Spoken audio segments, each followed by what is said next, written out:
aku Najla, aku biasa dipanggil Ala. Awalnya aku membuat kue hanya sebatas hobi aja loh. Tapi karena harus membantu kebutuhan ekonomi suami dan keluarga. Ditambah, sedari kecil aku sudah diajarkan untuk menjadi wanita yang mandiri. Akhirnya pada tahun 2016 terinisiasikan Bittersweet by Najla. Awal memulai bisnis, pasti ada tantangannya. Tantangan terbesar buat aku itu ketakutan bisnis yang gak laku. Selain itu, harus mengurus keluarga, sumber daya manusia, dan juga manajemen keuangan yang masih kacau balau. Belum lagi kalau dapat komplain dari pelanggan soal pengiriman. Memasuki masa pandemi, penjualan Bittersweet alhamdulillah justru makin laris. Bahkan omsetnya meningkat sebesar 5 kali lipat. Beruntung banget karena dari awal kita udah menguatkan penjualan secara online. Memang cafe dine-in kita sempat harus tutup. Tapi alhamdulillah tidak ada pengurangan dan pemecatan karyawan. Nah, aku pengen banget pelaku usaha perempuan di Indonesia untuk naik kelas bareng aku. Untuk menjadi yang lebih baik. Hai sis! Bersama Sisternet, kamu bisa leveling up skill, bisnis, impian kamu. Nah, di aplikasi Sisternet itu banyak banget artikel-artikel yang sangat menginspirasi. Bertemu langsung expert favorit kamu di webinar pintar setiap minggunya. Sharing bersama pelaku usaha perempuan lainnya melalui forum diskusi. Berbagi cerita dan karya inspirasi serta menghadirkan sebuah kelas pendampingan manajemen bisnis. Menghadirkan Sister Biz sebagai solusi digital yang bisa kamu dapatkan dengan mengikuti berbagai program Sisternet. Sisternet persembahan dari XL Axiata jadi lebih baik. Perempuan itu hebat, tapi kadang sebagai perempuan kita merasa ada batasan. Sekarang aku mau bilang, ayo mulai dari hal yang kalian inginkan.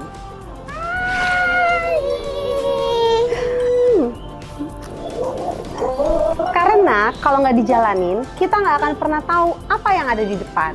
Makanya yuk gabung bersama Sisternet untuk masa depan pelaku usaha Perempuan Indonesia yang lebih cerah. Perempuan pintar, semua pintar. Halo, selamat malam sister semuanya. Semoga sister selalu dalam keadaan sehat dan semangat ya. Sebelumnya perkenalkan saya Aisyah sebagai moderator webinar pada malam hari ini. Sisters, malam ini yang ikut dari mana aja nih? Boleh ya kita ngobrol dulu sedikit, tulis-tulis di kolom chat nih asal sisters dari mana aja semuanya. Nah, sebelum kita mulai sedikit saya akan menjelaskan mengenai Sisternet dan webinar pintar. Sisternet merupakan program CSR XL Axiata yang fokus pada pengembangan kapasitas para UMKM perempuan Indonesia melalui platform digital dan teknologi.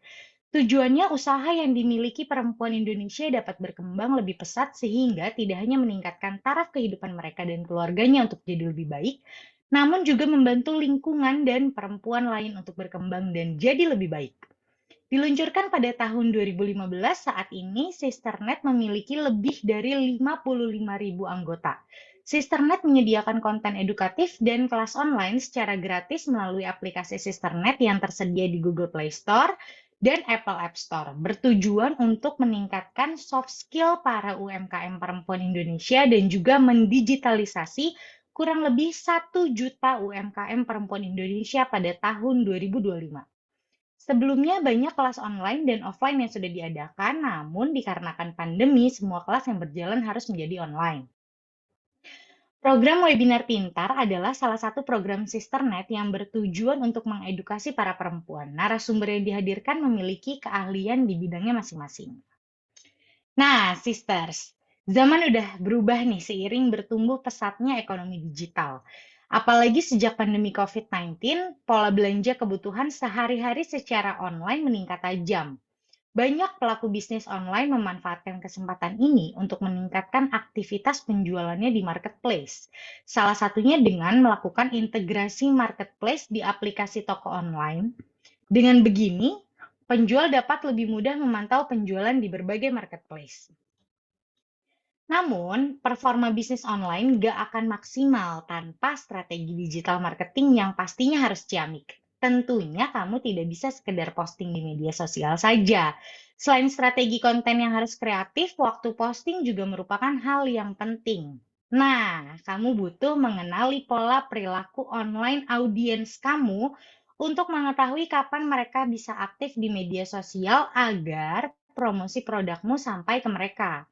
Makanya, yuk ikutan webinar Pintar Sisternet yang bertajuk Business Level Up 105 Strategi Meningkatkan Engagement dan Awareness Produkmu di Media Sosial.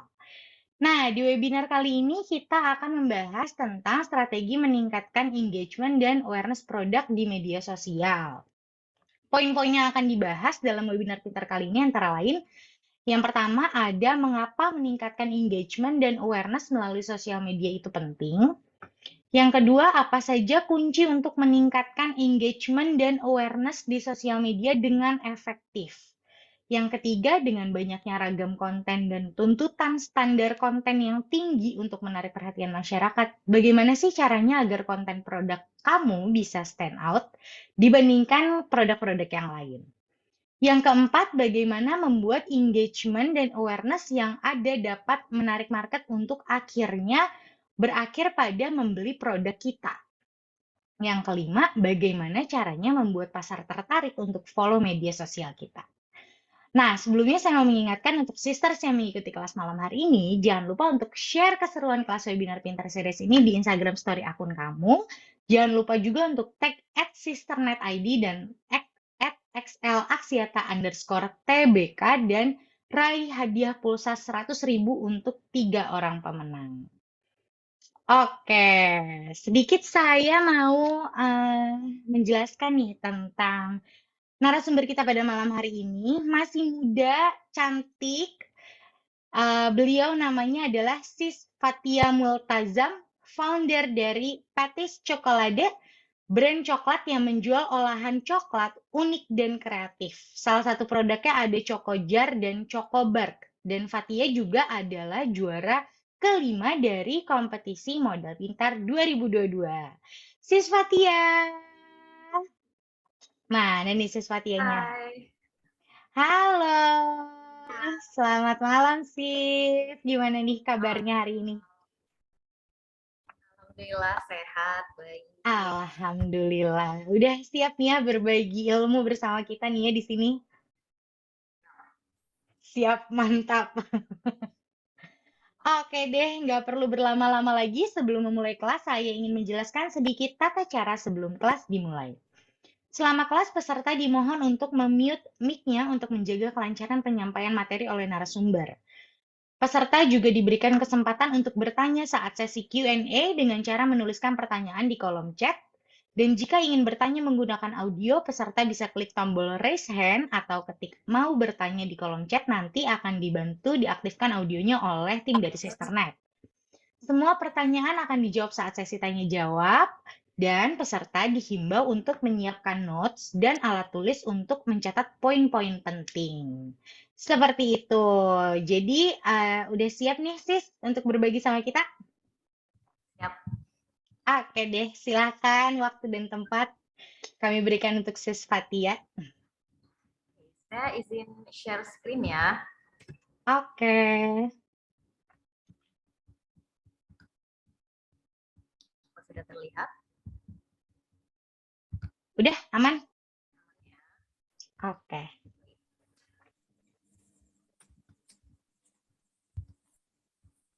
Wablah lo kayak ikut nak kita ikut pada bipeng. Kayak demi Oke. Bismillahirrahmanirrahim. Assalamualaikum warahmatullahi wabarakatuh. Perkenalkan, saya Fatia Multazam. Pada malam hari ini saya akan sharing berbagi tentang strategi meningkatkan engagement dan awareness produkmu di sosial media. Nah, sebelumnya kita kenalan dulu ya, biar saling kenal dan lebih akrab. Kenalkan, nama saya Fatia Multazam, biasanya dipanggil Pati atau Fatia. Cuman akrabnya dipanggil Pati. Saya adalah founder dan CEO dari Pati Chocolade, juara kelima kompetisi modal pintar dari Sisternet, top 15 Informa Real Deal Business Competition tahun 2019, dan saya ini memiliki latar belakang di dunia baking. Saya adalah lulusan dari Monash Pacific Culinary Academy di Surabaya dan sangat passionate di bidangnya dan memiliki moto bahwa do what you love, seperti itu. Boleh kepoin atau intip juga Instagram pribadi saya di @fatia_multaza. Berikutnya perkenalan tentang Pati Chocolate. Jadi Pati Chocolate ini berdiri sejak tahun 2017, memiliki visi menjadi brand coklat yang unik dan kreatif terbaik di Indonesia, dan memiliki slogan A Unique Way to Enjoy Chocolate. Sehingga Pati Chocolate menawarkan cara unik menikmati coklat dari sebuah jar dan dalam bentuk bar, yaitu Choco Bar. Kedepannya kita juga akan membuat produk-produk yang memiliki nilai unik, nilai kreativitas, dan seni di dalamnya sesuai dengan visi yang kita pegang. Alhamdulillah saat ini Pati Chocolate sudah memiliki sertifikat halal MUI, sudah mengantongi NIB, sertifikat merek, dan sertifikat PRT. Nah, Pati Chocolate ini alhamdulillah per bulannya sudah terjual puluhan ribu pieces ke seluruh Indonesia karena kita menggunakan sistem alur distribusi agen dan reseller.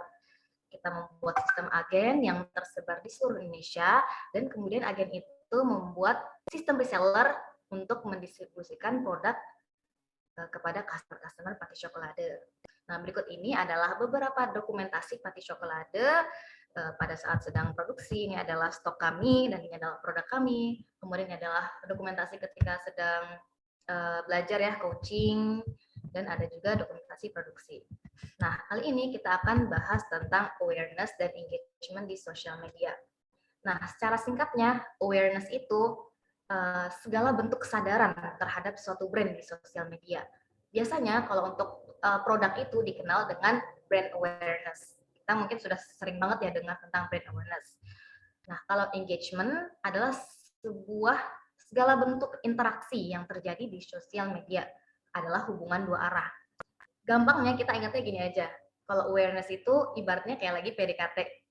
Tapi kalau misalnya engagement, dia itu udah sampai tahap jadian.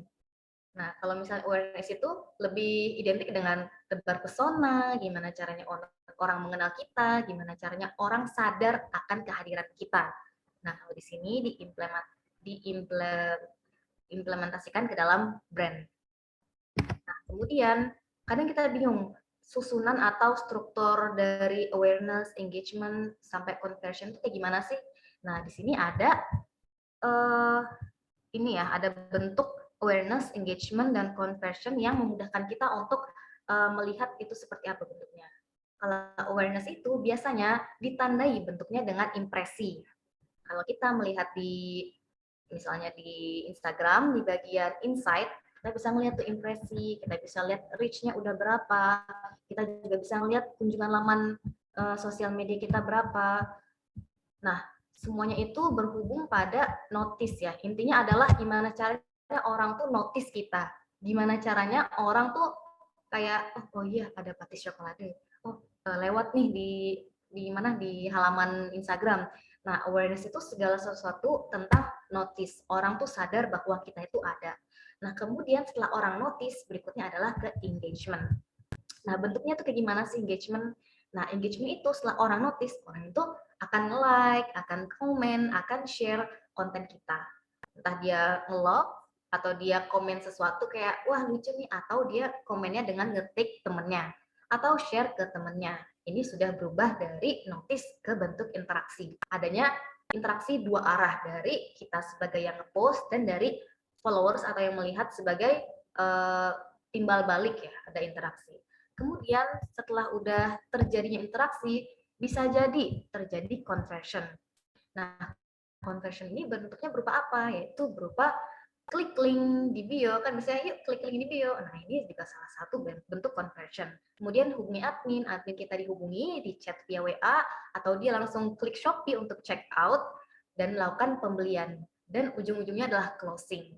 Nah, dari sini bentuk dari awareness, engagement, dan conversion ini penting karena orang tuh jarang yang tiba-tiba langsung beli produk kita padahal belum kenal. Tapi melalui tahap-tahap dulu, dari PDKT, jadian, akhirnya udah deh, jadinya closing, seperti itu. Nah, mungkin setelah dijelaskan apa itu engagement, apa itu awareness, apa itu conversion, kadang kita juga harus mikir, kenapa? Why? Why itu adalah suatu kata yang penting banget ya, maksudnya kenapa meningkatkan awareness dan engagement itu sangat penting. Oke, mari kita bahas satu-satu. Nah, yang paling pertama, tujuan awareness adalah agar produk kita menjadi top of mind. Ini kita udah sering banget ya dengar top of mind, tapi kita bisa lihat nih contoh-contoh yang sangat dekat dengan kehidupan kita. Contohnya kayak brand Aqua, brand Indomie, brand odol pun Pepsodent. Kadang kita kalau misalnya mau minum beli Aqua atau beli air mineral, kita nyebutnya Aqua kan, bukan beli air mineral. Nah, karena Aqua itu sudah menjadi top of mind di benak kita, di pikiran kita sudah sudah teracuni bahwa air mineral yang paling nomor satu di Indonesia itu adalah Aqua, sehingga orang akan selalu mengingat kita. Nah, kemudian kenapa engagement penting? Karena engagement yang tinggi itu lebih penting daripada jam posting. Teman-teman suka sadar nggak sih, orang tuh suka pada nanya, kapan sih jam posting yang paling bagus? Jam 7 pagi, jam 12 siang, jam 3 sore, atau jam 6 malam? Ya kapan sih yang bagus? Kapan? Kan orang-orang suka nanya. Kita tuh suka kadang kita lebih fokus sama kapan waktunya, tapi kita lupa sama bagaimana cara menumbuhkan atau membangun engagement. Karena mau jam berapapun kita post, ketika engagement kita tinggi dengan followers, jam berapapun kita posting pasti kita bakal muncul paling pertama di halaman Instagram dia. Kita paling pertama muncul di profile ya, kita paling pertama muncul di bagian feed itu ya, yang bagian halaman pertama, kita pasti paling pertama muncul ketika engagement kita tinggi. Kadang jam posting itu bahkan ketika kita postingnya kemarin, tapi kalau engagement kita tinggi, kita akan muncul pertama di lamannya dia. Nah, kemudian kenapa lagi engagement penting? Karena menjadi tolak ukur untuk kita evaluasi. Nah, ini penting banget ya, karena kita cuma bikin konten, tapi kita nggak sadar bahwa ini juga perlu dievaluasi nih. Dan kita lihat misalnya dari hasil evaluasi ini, wah ternyata konten yang ini bagus apa enggak ya, kita bisa melihat dari viewersnya, dari komennya, dari like-nya, dari insight yang ada di sosial media tersebut bisa kita kulik nih. Dari situ kita bisa melihat wah konten mana yang disukai dan konten mana yang harus kita ubah, seperti itu. Dan kemudian yang keempat adalah followers banyak tidak menentukan penjualan yang banyak. Ini kadang kita tuh suka terkecoh ya dengan Instagram yang followersnya banyak. Kita suka lihat, wah dia followersnya banyak nih, pasti udah gede nih bisnisnya, pasti penjualannya banyak. No, belum tentu. Belum tentu followers banyak menentukan penjualan yang banyak. Nah, dengan itu apa yang paling penting, bahwa jangan hanya fokus dengan jumlah followers yang banyak, tapi kita juga harus meningkatkan engagement, meningkatkan interaksi antara kita dengan followers yang sudah ada. Seperti itu. Nah, kemudian bagaimana caranya agar brand kita bisa menjadi top of mind? Oke, yang pertama adalah kita harus memiliki winning product. Jadi kita harus memiliki produk unggulan. Dan produk itu memang produk yang sudah bagus ya. Jadi emang produk yang sudah kita create sebaik mungkin, terbaik, the best, sehingga ketika orang beli itu memang sudah tidak mengecewakan. Karena kalau kita menggunakan strategi marketing sekeren apapun, tapi makanan kita nggak enak, kan siapa yang mau beli ya? Percuma gitu. Jadi memang produk itu adalah nomor satu. Kemudian kita harus memberikan pengalaman berbelanja yang menarik. Nah, dengan apa? Dengan entah kita memberi voucher di dalamnya tiba-tiba, atau kita kasih sekedar permen kecil gitu, bonus di dalam paketnya. Nah, mereka akan memiliki pengalaman berbelanja yang menarik. Nah, kemudian memberikan pelayanan terbaik, fast respon, kemudian kita menggunakan warna tertentu sebagai ciri khas dari brand. Nah, contohnya ini Pati Chocolate menggunakan warna pink coklat, utamanya pink dan coklat, sehingga semua konten, semua yang berbau dengan Pati Chocolate memiliki grand design pink dan coklat. Dari paketnya pun kita warna pink, dari ruangannya juga studio ini warna pink, dari semuanya menggambarkan Pati Chocolate warna pink dan coklat. Nah, kemudian kita juga bisa membuat beberapa merchandise yang melibatkan brand kita. Contohnya, misalnya Pati Chocolate membuat tas lipat.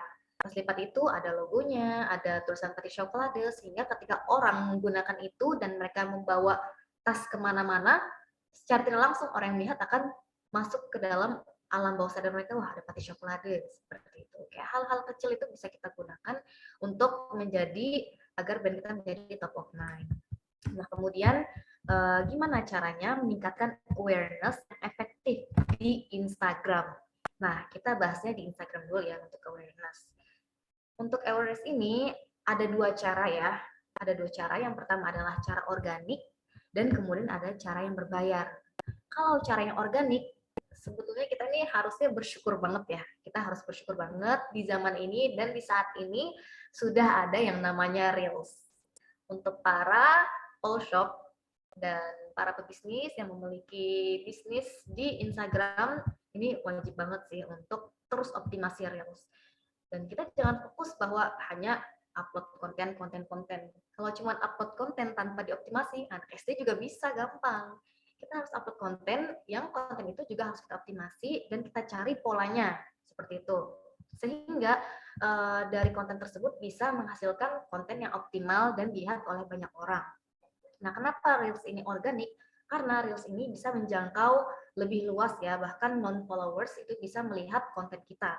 Beda sama post feed biasa, karena kalau post feed biasa itu hanya orang-orang yang nge-follow kita yang bisa melihat postingan kita, seperti itu. Nah, kemudian yang berbayar adalah endorse, IG Ads, atau iklan yang sesuai dengan targetnya ya. Nah, untuk iklan ini bisa kita setting sesuai dengan niche dari target kita, sehingga iklannya itu bisa sesuai tepat sasaran. Nah, berikut ini adalah endorse. Nah, dulu cerita sedikit ya, Pati Chocolate dulu tahun 2021 itu rajin banget endorse ya. Kita rajin endorse setiap sebulan sekali. Beberapa influencer dan sedikit banyak ya mengalami pahit dan manis juga ya dalam proses endorse ini. Nah, hal yang harus kita perhatikan banget ya ketika kita mulai endorse, yang paling pertama adalah mindset endorse. Mindset endorse, banyak banget orang yang berpikir bahwa oke, aku mau endorse biar penjualannya banyak. No, itu salah banget. Ketika kita punya mindset endorse untuk closing, kita pasti akan siap-siap untuk kecewa ya. Nah, ini harus kita ubah mindset endorse kita itu untuk brand awareness. Kita bisa memposisikan diri kita ya. Misalnya, kita sebagai orang yang melihat sosial media. Tiba-tiba di story ada selebgram yang sedang mempromosikan sebuah brand di endorse gitu. Apakah kita akan langsung beli? Belum tentu kan kita akan langsung beli. Kita pasti bakal ngelihat doang, habis itu kita skip bahkan, atau bahkan ya udah kita nggak ngelihat iklan tersebut, kita nggak ngelihat endorse tersebut. Jadi memang tujuan endorse itu adalah mindsetnya harus kita benerin dulu, yaitu untuk brand awareness. Kemudian apa aja sih hal yang harus kita perhatikan banget ya ketika melakukan endorsement?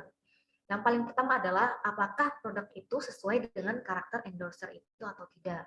Nah, apakah cocok nggak nih produknya? Misalnya produk kita produk tentang olahraga, tapi di endorse-nya kita iklankan ke selebgram yang beauty influencer. Nah, ini kita harus cocokkan sesuai dengan karakter endorser tersebut.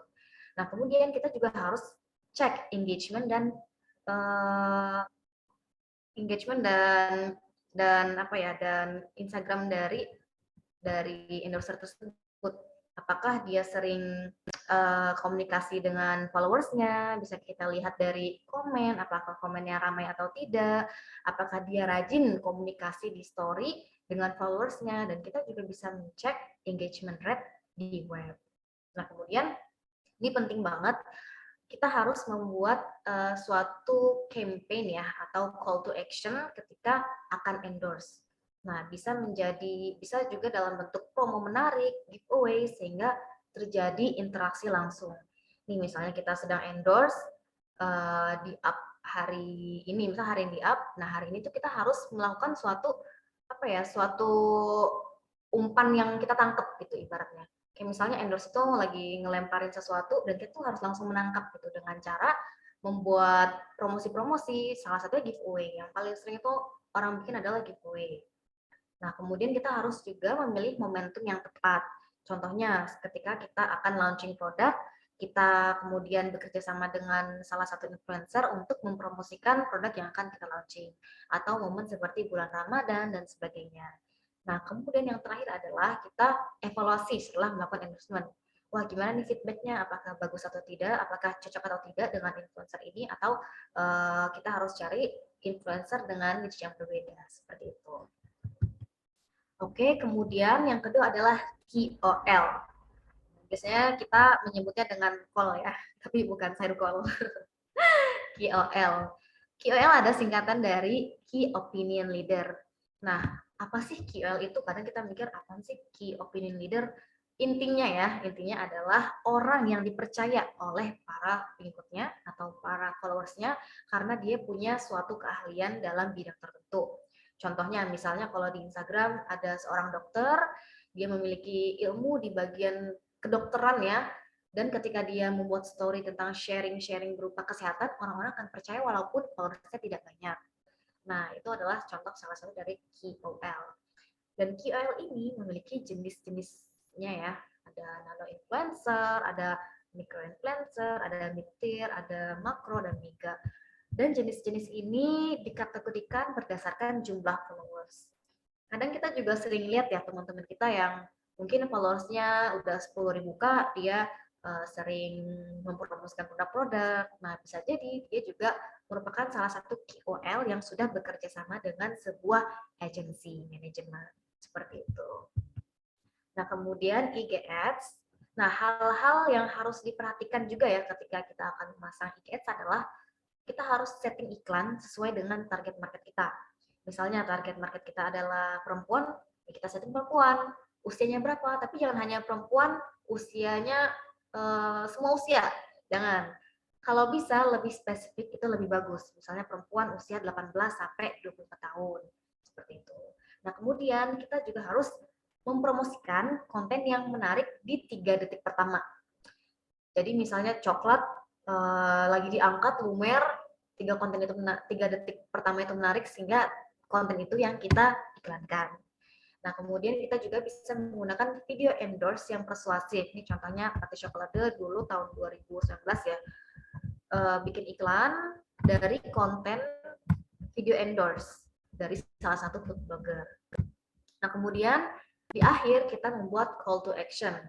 Di captionnya bisa berupa yuk untuk beli, bisa klik link di bio, dan lain-lain. Nah, kemudian setelah kita menaikkan awareness di Instagram, kita pindah ke meningkatkan engagement di Instagram. Gimana sih cara meningkatkan engagement di Instagram ketika kita sudah melakukan awareness? Nah, karena Instagram ini sekarang sudah agak sulit dimengerti, algoritmanya berubah-ubah, kita harus tetap mengoptimalkan semua fitur. Jadi semua fitur tuh harus tetap kita optimalkan. Contohnya adalah feed. Feed ini harus tetap kita upload, tapi kita bisa sesuaikan dengan target market kita. Kita bisa mengulik pola dan kita bisa menggunakan strategi marketing yang sesuai dengan brand kita. Kemudian di Instagram juga ada live streaming. Gimana caranya agar kita tetap bisa terkoneksi dengan para followers? Ini salah satunya kita bisa mengadakan live streaming, kolaborasi mungkin dengan salah satu rekan kita. Ini contohnya Pati Chocolate pernah membuat konten kolaborasi live streaming di hari Valentine tentang coklat ya, kita bahas connecting with love language seperti itu. Nah, dengan ini kita berusaha untuk bisa tetap berhubungan dengan followers yang ada di Instagram. Kemudian IG Shop, kita juga bisa memasukkan produk kita ke dalam IG Shop, dan yang paling penting adalah stories. Semua orang juga sudah mengenal stories, dan kita akan dalami lagi mengenai stories. Oke, berikut ini adalah beberapa tipe Instagram Stories yang sudah Pati Chocolate lakukan. Di sini ada laman ya, di sini adalah fitur yang sudah biasa kita lihat di Instagram Stories. Nah, kenapa Instagram Stories sering banget update fitur-fiturnya? Tiba-tiba ada yang bisa musik, tiba-tiba ada yang polling, tiba-tiba ada yang baru aja dari fitur-fitur ini. Kenapa? Karena ini sangat membantu banget untuk menaikkan engagement. Semua fitur ini harus kita optimalkan, karena ini adalah fitur engagement. Entah dari question, orang akan membalas story kita, dari location, dari mention, dari polling, dari quiz, semua ini adalah meningkatkan engagement. Dan kita juga bisa posting tentang update pengiriman kita hari ini untuk membuktikan bahwa kita ini beneran jualan gitu. Kita ini beneran ada pengiriman setiap hari seperti itu. Dan kita juga bisa update proses produksi agar para followers kita bisa melihat bisnis kita lebih real lagi, bahwa oh kayak gini ternyata proses produksinya seperti itu. Dan jangan lupa untuk repost tag dari para customer yang sudah membeli produk kita. Contohnya seperti ini. Customer yang sudah beli, kita post di story dan kita tambahkan kata-kata dari kita. Seakan-akan kita memberi jawaban se-crunchy itu dan super enak banget. Nah, contohnya di sini. Nah, kemudian yang ini kita juga mereply pertanyaan via Reels. Jadi pertanyaan-pertanyaan para followers yang ada di komen, kita reply di Reels dan kita angkat di story. Seperti itu. Oke, berikutnya follow up DM, follow up direct message. Nah, jangan lupa ya ketika misalnya para customer sudah membeli produk kita harus follow up mereka satu-satu. Kita harus follow up semua take dari customer mengenai experience berbelanja mereka dan apakah produk yang kita kirim sudah aman sampai tujuan. Ini contohnya Pati Chocolate selalu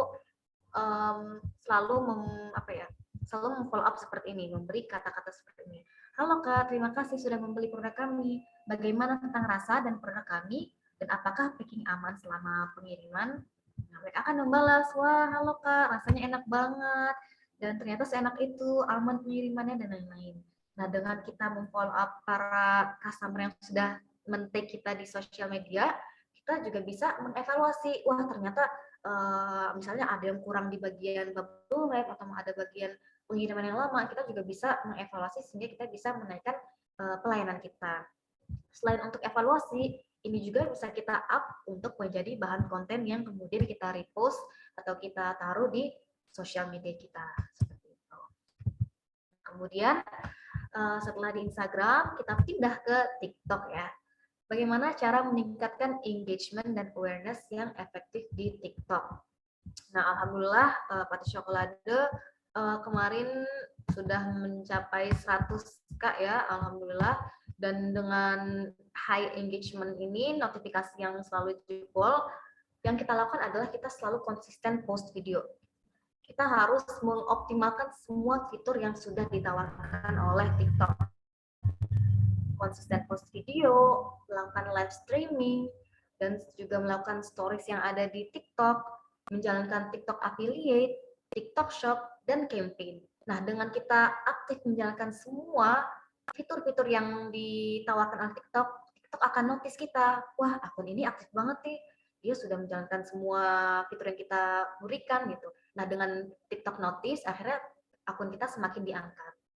Karena di notice, akhirnya akun kita semakin diangkat, sehingga kita bisa muncul lebih sering lagi. Nah, kita bahas satu-satu di bagian live streaming. Nah, untuk bagian live streaming ini sudah sangat, ini ya, sekarang udah ngetren banget untuk live streaming.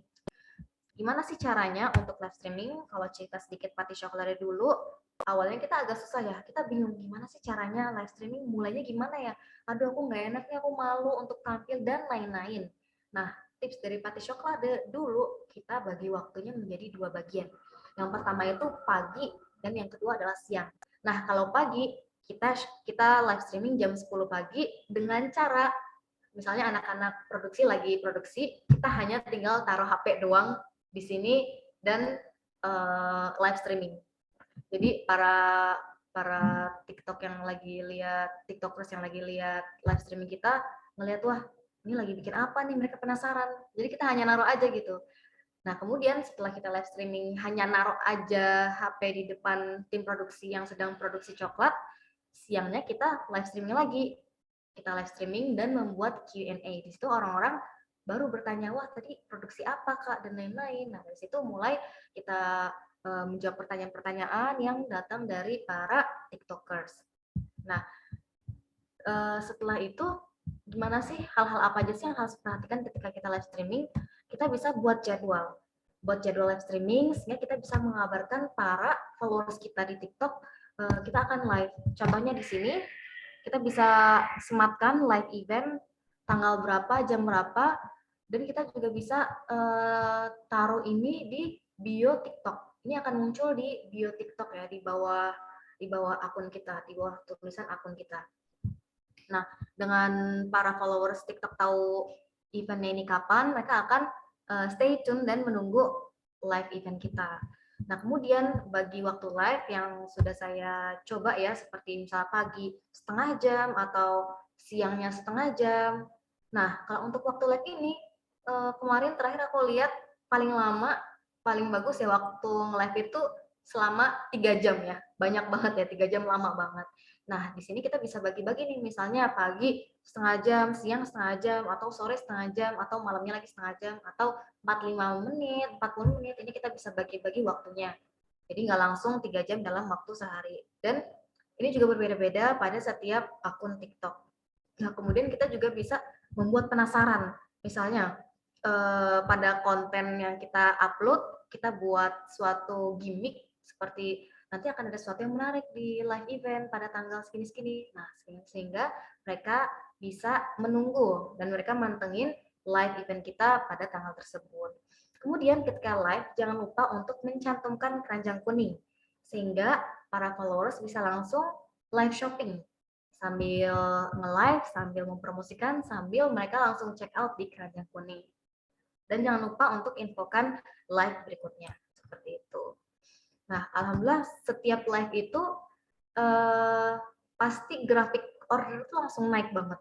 Kalau live itu semakin sering kita live, semakin naik grafik orderan, dan itu sangat mempengaruhi banget ya penjualan di Pati Chocolate, sehingga live ini adalah kesempatan yang kesempatan emas banget lah, harus dicoba banget oleh para pebisnis yang main di digital. Nah, kemudian apa yang harus kita lakukan adalah komunikasi dua arah. Kembali lagi ya, engagement, komunikasi dua arah. Dengan apa caranya? Salah satunya adalah dengan balas komen.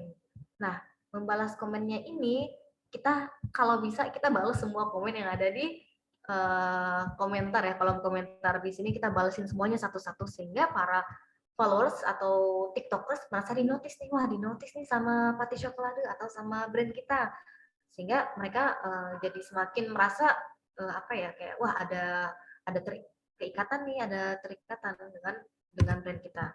Kemudian kita juga bisa like konten yang di tag.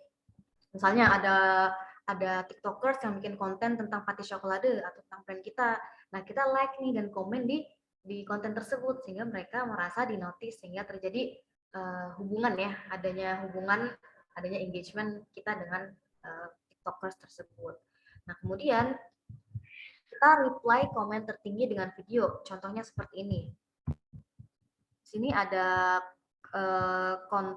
komen yang paling tinggi di like dan kita balas dengan video. Nah, ketika kita balas dengan video ini akan semakin naik lagi.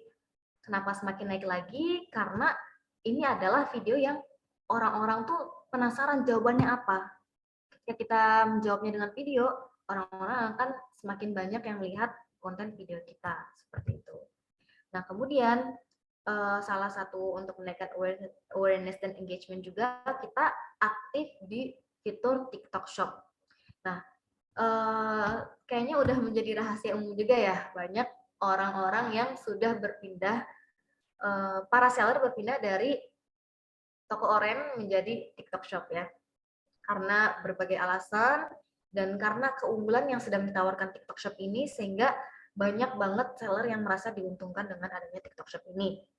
Karena mereka sedang bakar duit, jadi ini memang momen yang tepat banget untuk kita memaksimalkan adanya aplikasi ini. Dan tipsnya adalah rata-rata kalau bisa kita menjual produk yang dia itu harganya di bawah 100.000, karena TikTok ini rata-rata audiensnya adalah bukan adik-adik ya, lebih ke anak muda yang usianya itu ada yang anak sekolah, ada yang masih kuliah, sehingga produk-produk yang harganya di bawah 100.000 itu lebih cepat perputarannya dan lebih cepat penjualannya. Nah, kemudian kita juga harus membuat deskripsi produk sedetail mungkin di kolom deskripsi di TikTok Shop, seperti PO-nya berapa lama, cara makannya seperti apa, beratnya berapa, cara pengirimannya gimana, penyimpanannya seperti apa, produknya itu ada apa aja, pokoknya sedetail mungkin, sehingga tidak perlu lagi ada pertanyaan yang mereka bingungin gitu ketika mau beli. Jadi mereka kalau mau check out nggak kebanyakan mikir, oh udah tahu nih, oh kayak gini, oke deh, kayaknya oke, langsung mereka klik beli, seperti itu. Nah, selain itu, kita juga jangan hanya mengandalkan TikTok Shop, udah bikin TikTok Shop, habis itu kita diem. Enggak, kita harus mengimbanginya dengan rajin live streaming dan upload konten video di TikTok. Nah, kemudian ada juga fitur campaign dan TikTok affiliate. Ini salah satunya adalah konten-konten yang diupload affiliate itu membantu untuk meningkatkan awareness kita. Jadi kita buka TikTok affiliate, kita bisa memberikan sekian persen, misalnya 10% kepada para afiliator, dan mereka akan membuat konten tentang produk kita, dan dengan mereka membuat konten sehingga meningkatkan awareness produk kita. Nah, kalau untuk campaign ini biasanya berasal dari tawaran TikTok. Ketika kita sudah aktif dan rajin optimasi dan mengoptimalkan semua fitur yang ada di TikTok, TikTok akan menotis kita bahwa wah ini akun rajin banget nih untuk mengoptimalkan semua fitur, ya udah deh produknya juga bagus, kita ajak kerjasama. Nah, akhirnya akan dihubungi dari pihak TikToknya dan diajak untuk ikutan campaign dengan KOL yang sudah mereka pilihkan. Jadi mereka akan memilihkan KOL yang sekiranya cocok dengan produk kita. Seperti itu. TikTok akan merekomendasikan KOL yang sesuai dengan produk kita. Nah, kemudian kayak gimana sih kriteria konten yang high engagement dan awareness? Nah, salah satunya adalah yang relatable. Kita pasti udah tahu ya konten yang relatable itu adalah konten yang high engagement. Contohnya di sini kita bikin konten mood booster di kala bad mood. Nah, di sini relate dengan orang-orang yang setuju bahwa coklat adalah mood booster di kala mereka sedang bad mood. Ketika mereka bad mood, mereka makan coklat dan akhirnya mereka jadi hilang bad moodnya. Mereka relate dengan itu.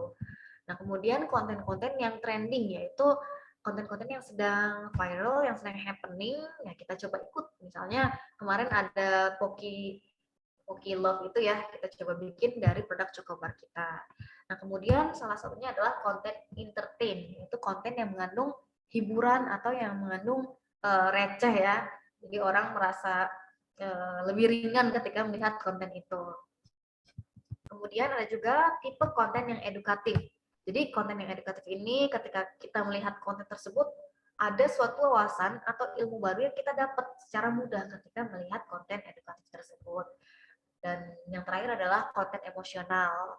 Nah, ketika kita membuat suatu konten yang menyentuh hati, konten yang mengandung bawang, itu juga menjadi salah satu tipe atau kriteria konten yang high engagement dan awareness. Nah, gimana sih cara kita bisa membuat konten yang stand out? Kan udah banyak banget nih orang-orang yang bikin konten di TikTok, terus udah banyak banget lah pesaingnya. Gimana caranya biar kita bisa menjadi konten yang stand out dan dilihat banyak orang? Nah, kuncinya adalah satu, yaitu temukan pola. Nah, di sini Pati Chocolate juga sudah berbulan-bulan ya mencoba untuk menemukan pola sampai akhirnya alhamdulillah kita bisa mencapai viewers dan viewers puluhan ribu karena kita kuncinya adalah menemukan pola. Nah, gimana sih cara menemukan pola? Oke, next. Ini adalah studi kasus dari TikTok Pati Chocolate. Nah, cerita sedikit perjalanan TikTok Pati Chocolate. Jadi dari awal 2021 Januari, followersnya tuh cuma dikit banget, hanya ratusan. Tidak ada engagement, nggak ada yang komen, nggak ada yang nge-like. Viewersnya dikit, cuma ratusan atau puluhan, paling banyak cuma 1000. Dan selama 8 bulan ya, kita tuh mencoba berbagai konten, semua konten kita coba, entah konten behind the scene, konten tim Patis yang lagi ikutan misalnya joget, atau semua konten-konten itu sudah kita coba gitu. Tapi kita tetap aja tidak bisa menaikkan atau mendapat viewers yang tinggi, mendapat engagement tinggi. Nah, selama 8 bulan itu merupakan titik terendah Pati Chocolate. Kita hampir putus asa juga karena pada saat itu pandemi 2021 ya, pandemi gelombang kedua merupakan saat-saat yang berat banget ya buat kita, tapi kita terus konsisten upload konten setiap hari dan kita mengulik berbagai tipe konten untuk mencari pola. Nah, awalnya kita ngeliat nih Patis Coklat, kita tuh harus ngeliat ke siapa ya? Oh iya, kita ngeliat misalnya contohnya Bittersweet, itu kan salah satu brand makanan yang besar banget ya. Akhirnya kita melihat ke sana, kita melihat pola mereka adalah mendatangkan orang-orang yang sedang viral. Sedangkan kita tidak bisa untuk mengikuti pola seperti itu. Sehingga kita harus mencoba pola yang lain. Yang pola lain kita coba, sampai akhirnya Agustus 2021, kita pun menemukan pola dan mencapai FYP pertama kali dengan viewers 1M, sehingga engagement kita naik, banyak yang like, banyak yang komen, dan semakin aktif juga kita untuk menjalankan semua fitur. Nah, setelah mencoba berbagai tipe konten ya, dari mulai mengajak tim party TikTokan, membuat video behind the scene, kita udah effort banget pergi ke kafe untuk take konten dan lain-lain. Ternyata hanya dengan menunjukkan titik leleh aja nih, kayak gini. Menunjukkan titik leleh dan titik kritis ini ditambah voice over yang semangat dan persuasif, Pati Cokolade bisa FYP dan menemukan polanya. Nah, ternyata ketika kita mengulik produk kita dan akun kita sesuai dengan apa ya, bisnis kita tuh kita kulik gimana sih menemukan titik titik kritisnya tuh di mana. Misalnya coklat, titik paling kritisnya adalah titik lumer. Ketika coklat itu diangkat, mendapat pencahayaan yang super ya, mendapat pencahayaan yang banyak sehingga coklatnya terlihat shining, shimmering, splendid, menggiurkan. Nah, di situ adalah titik kritisnya sehingga hanya dengan konten ini aja ditambah voice over yang semangat, itu adalah pola dari konten Pati Cokolade. Sehingga kalau misalnya teman-teman lihat TikTok Pati Cokolade ini semuanya kayak gini. Bahkan kadang aku bingung, kok orang-orang nggak bosan ya dikasih konten coklat kayak gini. Dan kadang kalau misalnya kita upload yang ada manusianya, kayak misalnya gambar tim lagi apa, itu lebih sedikit viewersnya. Nggak tahu kenapa ya, mungkin polanya emang sudah seperti ini untuk Pati Cokolade. Nah, kemudian gimana caranya? Tips menemukan pola. Oke, yang pertama kita harus mencari referensi 3 benchmark. Misalnya kita punya skincare, kita bisa melihat ke misalnya brand A, brand B, brand C. Kita punya 3 benchmark atau kompetitor yang bisa kita lihat nih, mereka tuh pola kontennya kayak gimana sih. Nah, kemudian kita ketika sudah melihat 3 brand itu, kita bisa ATM. Kita lihat tipe konten dari benchmark itu. Kayak gimana sih? Apakah mereka itu tipe konten yang storytelling, atau voice over, atau tipe konten yang dia tuh edukasi banget, isinya edukasi, atau dia hanya menggunakan sound yang viral, atau dia menunjukkan BTS, behind the scene dari proses bisnis mereka. Kita bisa ATM ya, kita bisa lihat tipe kontennya, dan kemudian kita upload 3 konten berbeda dalam 1 hari. Ketika kita udah tahu nih konten apa aja yang bakal kita buat, misalnya yang pertama konten behind the scene, yang kedua konten edukatif, yang ketiga konten entertain. Ini kan 3 konten yang berbeda ya. Nah, dalam 3 konten berbeda ini kita upload dalam 1 hari yang sama. Misalnya yang pertama jam 12, yang kedua jam 3, yang ketiga itu jam 6 sore. Kemudian kita diemin aja beberapa hari, mungkin 2 hari, kita lihat mana konten yang paling banyak viewersnya. Nah, ketika kita lihat banyak konten yang viewersnya, kemungkinan bisa jadi salah satu dari konten yang kita post itu adalah konten yang orang-orang sukai dengan viewers tertinggi itu. Nah, kemudian ketika kita sudah melihat ternyata misalnya konten yang disukai adalah konten edukatif, konten yang paling banyak viewersnya, kita bisa tes lagi nih. Misalnya kita follow up dengan boost coin. Nah, di TikTok ini kita bisa boost coin, yaitu fitur promosi berbayar yang digunakan untuk menaikkan jumlah viewers atau followers. Biasanya ini Pati Cokolade pakai untuk ngeriset konten mana yang sekiranya disukai oleh para followers. Nah, misalnya kita tambah ini, misalnya konten yang edukatif itu kita coba boost coin, misalnya 15.000 per hari dengan jangkauan sekian. Nah, kita bisa kita bisa semakin melihat apakah konten ini optimal atau tidak. Dan ketika kita boost coin juga ada pilihannya. Misalnya pilihannya more video, viewers yang lebih banyak, atau produk yang dibeli banyak, atau kita ingin penambahan followers. Oke.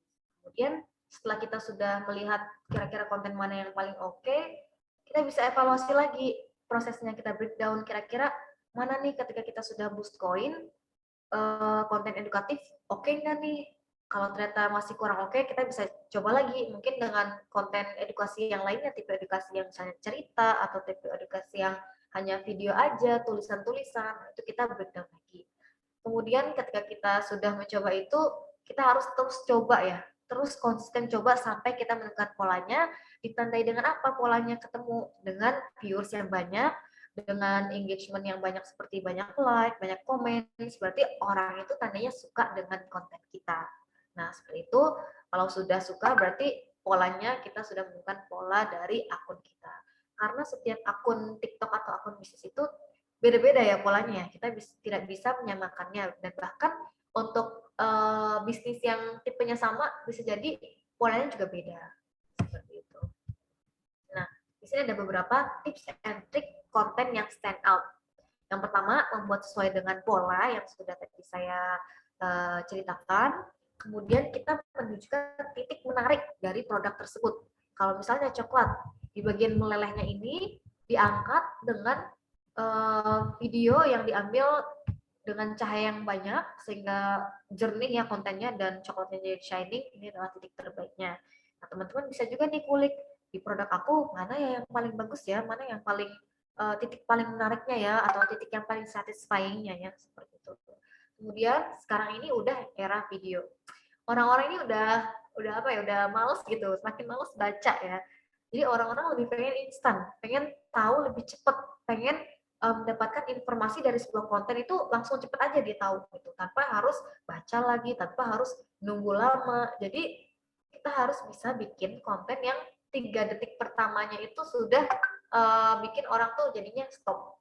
Jadi pas 3 detik pertama orang tuh udah gak nge-skip karena konten kita ini menarik. Kemudian kita juga harus mengikuti perkembangan zaman atau perkembangan tren, kayak misalnya bikin coklat atau yang Pocky Love, atau menggunakan sound yang sedang viral, dan sebagainya. Dan yang terakhir adalah konsisten membuat konten. Itu adalah harga mati. Nah, tapi Kak, misalnya aku gaptek atau susah konsisten nih main sosial media, jadi harus gimana? Oke, ketika kita merasa gaptek atau susah untuk konsisten main di sosial media, kita ada pilihan untuk recruiting. Kadang kalau recruiting kita ngerasa, wah aku belum bisa ngegaji nih. Nah, ada 2 pilihan. Antara kita mau kerjain dulu sendiri, atau kita serahin semuanya ke tim kita, admin sosial media. Misalnya kita mau rekrut admin sosial media. Untuk gaji gimana? Oke, untuk gaji ini kita bisa diskusiin ya. Oke, gimana caranya? Tips recruiting. Yang pertama adalah kita buka lowongan di sosial media. Nah, kenapa di sosial media? Karena orang-orang di sosial media itu pastinya sudah terbiasa dengan sosial media, karena kita butuh admin sosial media yang dia harus terbiasa dengan sosial media. Kemudian ketika kita sudah open recruitment, kalau bisa ketika kita minta mereka untuk mengirim CV, kita jangan hanya minta kirim CV berupa PDF, tapi kita juga harus menyertakan kirim CV melalui email dan sertakan video semenarik mungkin kenapa kamu harus diterima di Pati Coklat misalnya. Jadi pada saat Pati Coklat nge-hire admin sosial media, kita juga bikin salah satu syaratnya, buatlah video semenarik mungkin kenapa kamu harus diterima. Nah, dari video itu aja kita udah bisa melihat, wah ini anaknya ternyata kayak gini ya, cara dia untuk take video, cahayanya kayak gini, angle-nya kayak gini, apakah belakangnya kelihatan estetik atau enggak. Nah, dari situ aja kita sudah mulai bisa menyaring kira-kira dia tuh bagus nggak sih kalau untuk take konten, seperti itu. Nah, ketika sudah masuk tahap itu, kita kemudian masuk ke tahap interview 1 ya, interview pertama. Interview pertama itu bisa by Google Meet atau online. Biasanya kalau saya lebih ke online ya, karena di sini kita masih menggali hal-hal yang dasar seperti latar belakang, pengalaman kerja, dan lain-lain. Dan biasanya dari situ gesture-nya udah kelihatan ya, terus cara dia berbicara, komunikasi. Ketika kita udah oke dengan tahap yang pertama, kita lanjut ke interview tahap yang kedua. Nah, pada tahap interview kedua ini, kita datangkan langsung mereka ke tempat kita. Dan di situ kita juga memberi pertanyaan tentang gaji harapan mereka. Nah, berapa sih gaji harapannya kira-kira? Nah, dengan itu kita bisa tahu nih ketika mereka menjawab, apakah jawaban mereka itu sesuai dengan kapasitas kita. Ketika memang sesuai, oke, kita bisa saling kerjasama. Tapi ketika tidak sesuai dengan yang kita sanggupi, wah ya udah, kalau misalnya kita tetap maksain dia, akan susah ya ke depannya, karena dia bisa suatu saat nanti beralasan dengan alasan apapun sehingga dia resign. Nah, di sini untuk bahas gaji ini bisa kita nego ya, karena ada juga beberapa orang yang belum memiliki pengalaman fresh graduate. Dan di sini biasanya mereka ada yang tidak melihat gaji ya, atau ada juga yang masih mencari portofolio seperti itu. Nah kemudian setelah mereka masuk ke tahap interview kedua, setelah kita interview, kita beri mereka challenge. Kemarin saya memberi mereka 3 challenge. Ada 2 orang yang datang, si A dan si B. Saya beri challenge yang pertama membuat ide konten. Si A bikin ide konten di Instagram selama seminggu, si B juga. Dan di situ saja saya sudah bisa melihat si A ini bikin ide konten yang pertama, promosi harga segini jadi segini. Dan yang si B ini bikin ide konten nanti Pati Cokolade bikin sesuatu yang temanya harta, tahta, bla bla bla. Nanti backgroundnya warnanya emas ya karena ini harta. Dan ini gini-gini ya. Nah dari sini aja kelihatan. Yang satunya ini hanya promo, tapi yang di sini lebih thoughtful gitu, lebih bermakna. Kenapa harus kayak gini, alasannya gini dan gini. Nah kemudian challenge kedua, review produk. Karena saya kasih produk Pati Cokolade, saya lepas, ini tolong di review produknya, nanti saya lihat hasilnya. Dari situ pun juga sudah kelihatan. Dari review produk ini, si A agak malu-malu untuk ngomong, agak malu-malu untuk nge-review produknya, bingung kayak gimana, angle-nya juga ada yang di lantai, ada yang di mana, kayak gitu. Sedangkan si B ini dia lancar, percaya diri, dan mencari angle yang bagus, mencari background yang bagus. Wah di sini kalau misalnya belakangan ini kayaknya estetik nih. Nah dari situ aja kita sudah bisa melihat bagaimana cara dia mengambil video. Nah kemudian saya kasih challenge ketiga yaitu membuat video TikTok bersama dengan tim. Langsung saya lepas ke tim Pati Cokolade yang ada di rumah produksi untuk membuat video TikTok ya. Yang A ini dia agak malu-malu, agak susah berbaur dengan para tim Pati Cokolade untuk membuat video TikTok langsung di tempat. Dan kemudian yang si B ini dia langsung bisa berbaur dengan yang lain dan dengan mudah beradaptasi dan bikin video di waktu itu. Dan setelah sudah selesai, saya lihat hasil semua, dari sini saja saya sudah bisa melihat kira-kira mana yang saya akan pilih gitu. Nah, kemudian ketika kita sudah memiliki pilihan untuk memilih si A atau si B ini, kita membuat masa prakerja. Nah, masa prakerja ini adalah masa probation, yaitu bisa kita setting waktunya dari 2 minggu, 1 bulan, atau 2 bulan. Selama masa prakerja ini, mereka ini tetap kita gaji dan tetap diberi makan siang ya oleh Pati Cokolade. Tapi bukan berarti mereka sudah diterima. Jadi ini hanya masa percobaan, kita lihat apakah kinerjanya sudah sesuai atau belum dengan standar kita. Ketika masa prakerja ini ternyata kinerja mereka belum sesuai, maka bisa kita cut di tengah jalan. Dan ini sudah kita informasikan di awal. Ini masa prakerja, dan ketika kinerja kamu oke, kamu berarti bisa lolos kontrak, tapi ketika kinerja kamu kurang oke, jadi bisa jadi kamu berhenti di sini. Nah, ketika kita sudah serap dan oke dengan kinerja tersebut, baru kita kasih kontrak tertulis tanda tangan di atas materai, yang di dalamnya sudah berisi pasal-pasal hak dan kewajiban yang harus dilakukan antara kita sebagai owner dan mereka sebagai karyawan. Seperti itu. Nah, kemudian dari awareness ini, gimana caranya untuk mendatangkan closing? Kan kita sudah melakukan awareness, kita sudah melakukan engagement, komunikasi di sosial media, di story, di balas-balas komen, dan lain-lain. Gimana caranya agar mereka itu jadi beli, agar terjadi konversi. Nah, yang pertama adalah kita harus membuat konten yang penasaran. Kayak bikin penasaran dikit gitu di konten-konten kita, kemudian kita cantumkan call to action. Nah, call to action itu berupa apa? Contohnya nih, kalau di story, kita bisa langsung sematkan link. Sematkan link di sini, just langsung cepat aja. Jadi kita membuat semudah mungkin orang tuh bisa langsung check out produk kita. Semudah mungkin orang bisa membeli produk kita tanpa mereka harus keluar lagi lah dari story, atau pencet apa, pas pencet ternyata error lah webnya. Kan orang tiba-tiba di tengah jalan bisa nggak jadi beli kan, berubah pikiran. Seperti itu.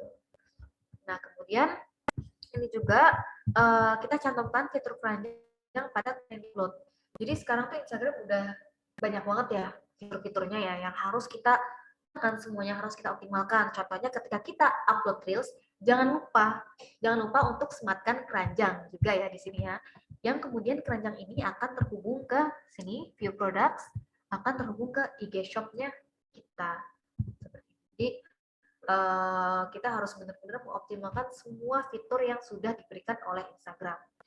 Nah, kemudian salah satunya juga ini yang sudah seperti yang kita ketahui bahwa kita taruh link di bio, dan di bio ini juga kita buat semudah mungkin mereka ngeklik. Kayak misalnya mulai Shopee, tinggal klik Shopee, kalau admin WA tinggal klik admin WA, gitu. Dan kita membuat penawaran yang menarik.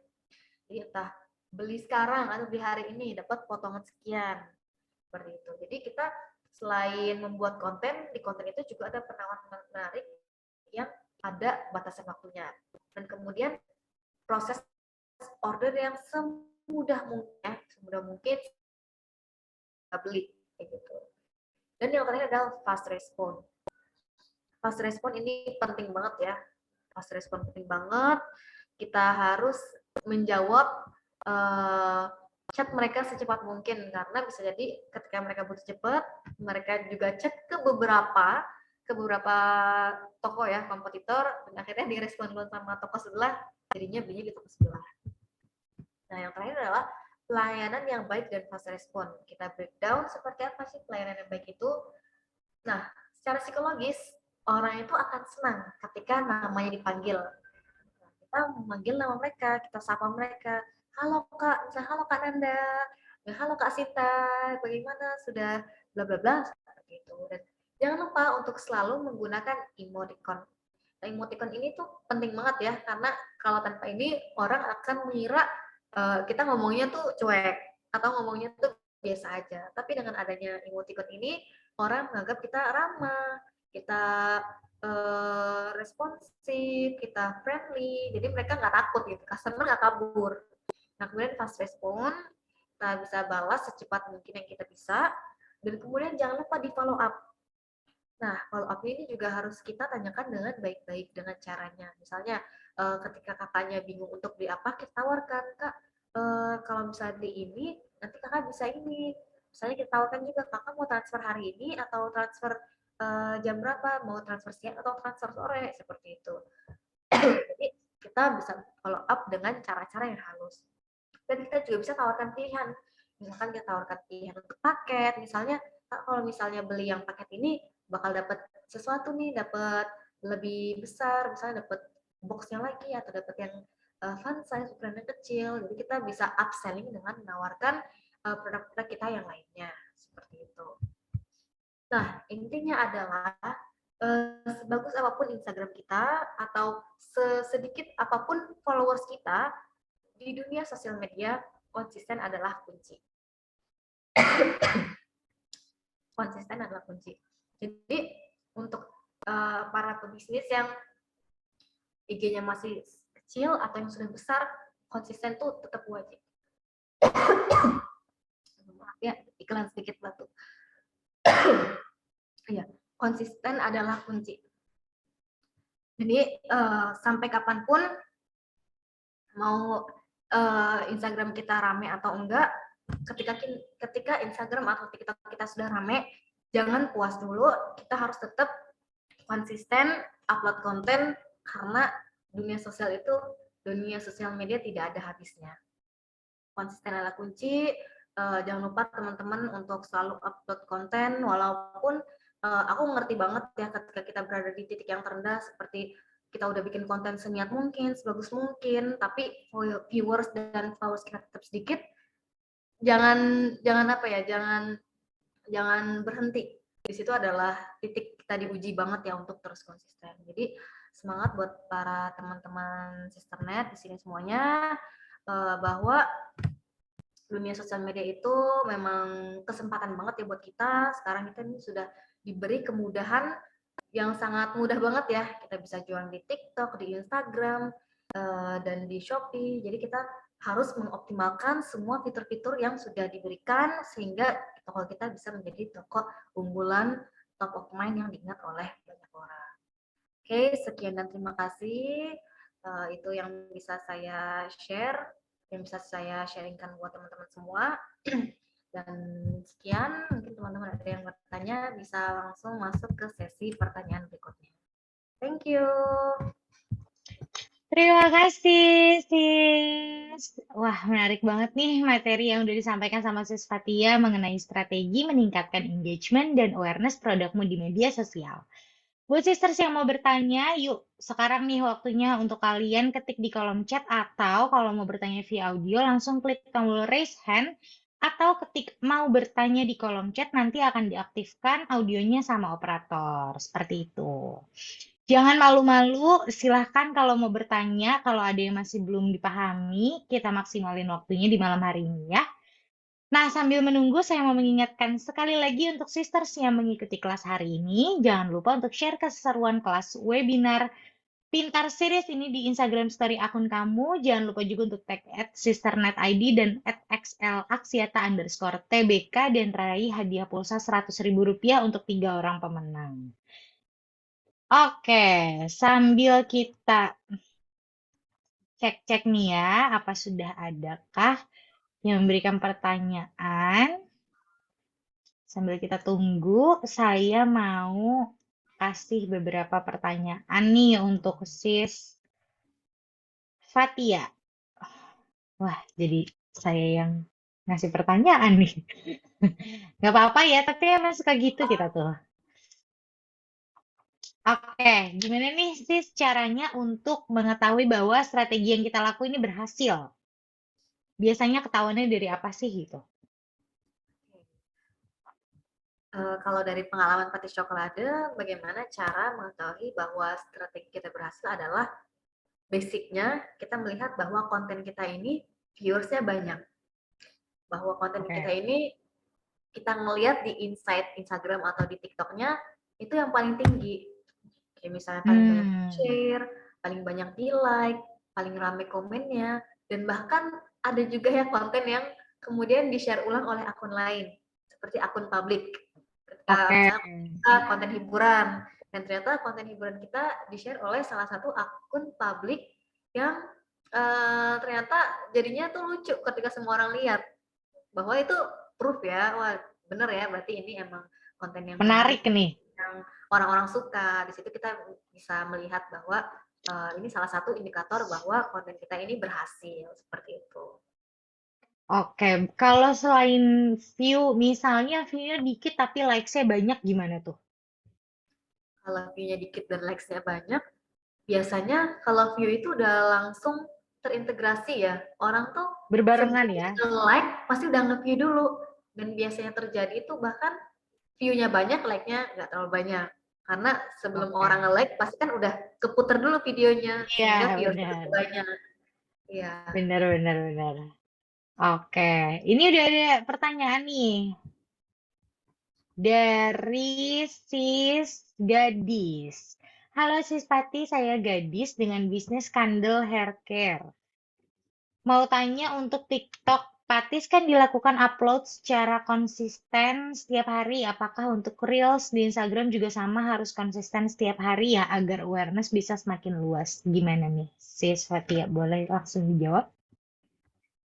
Halo sis gadis, nyapa dulu. Oke, untuk konten di TikTok dan di Instagram Reels, kita setiap hari pasti upload ya. Kita setiap hari upload konten. Kita minimal 1 hari sekali, dan untuk Reels kita juga upload setiap hari.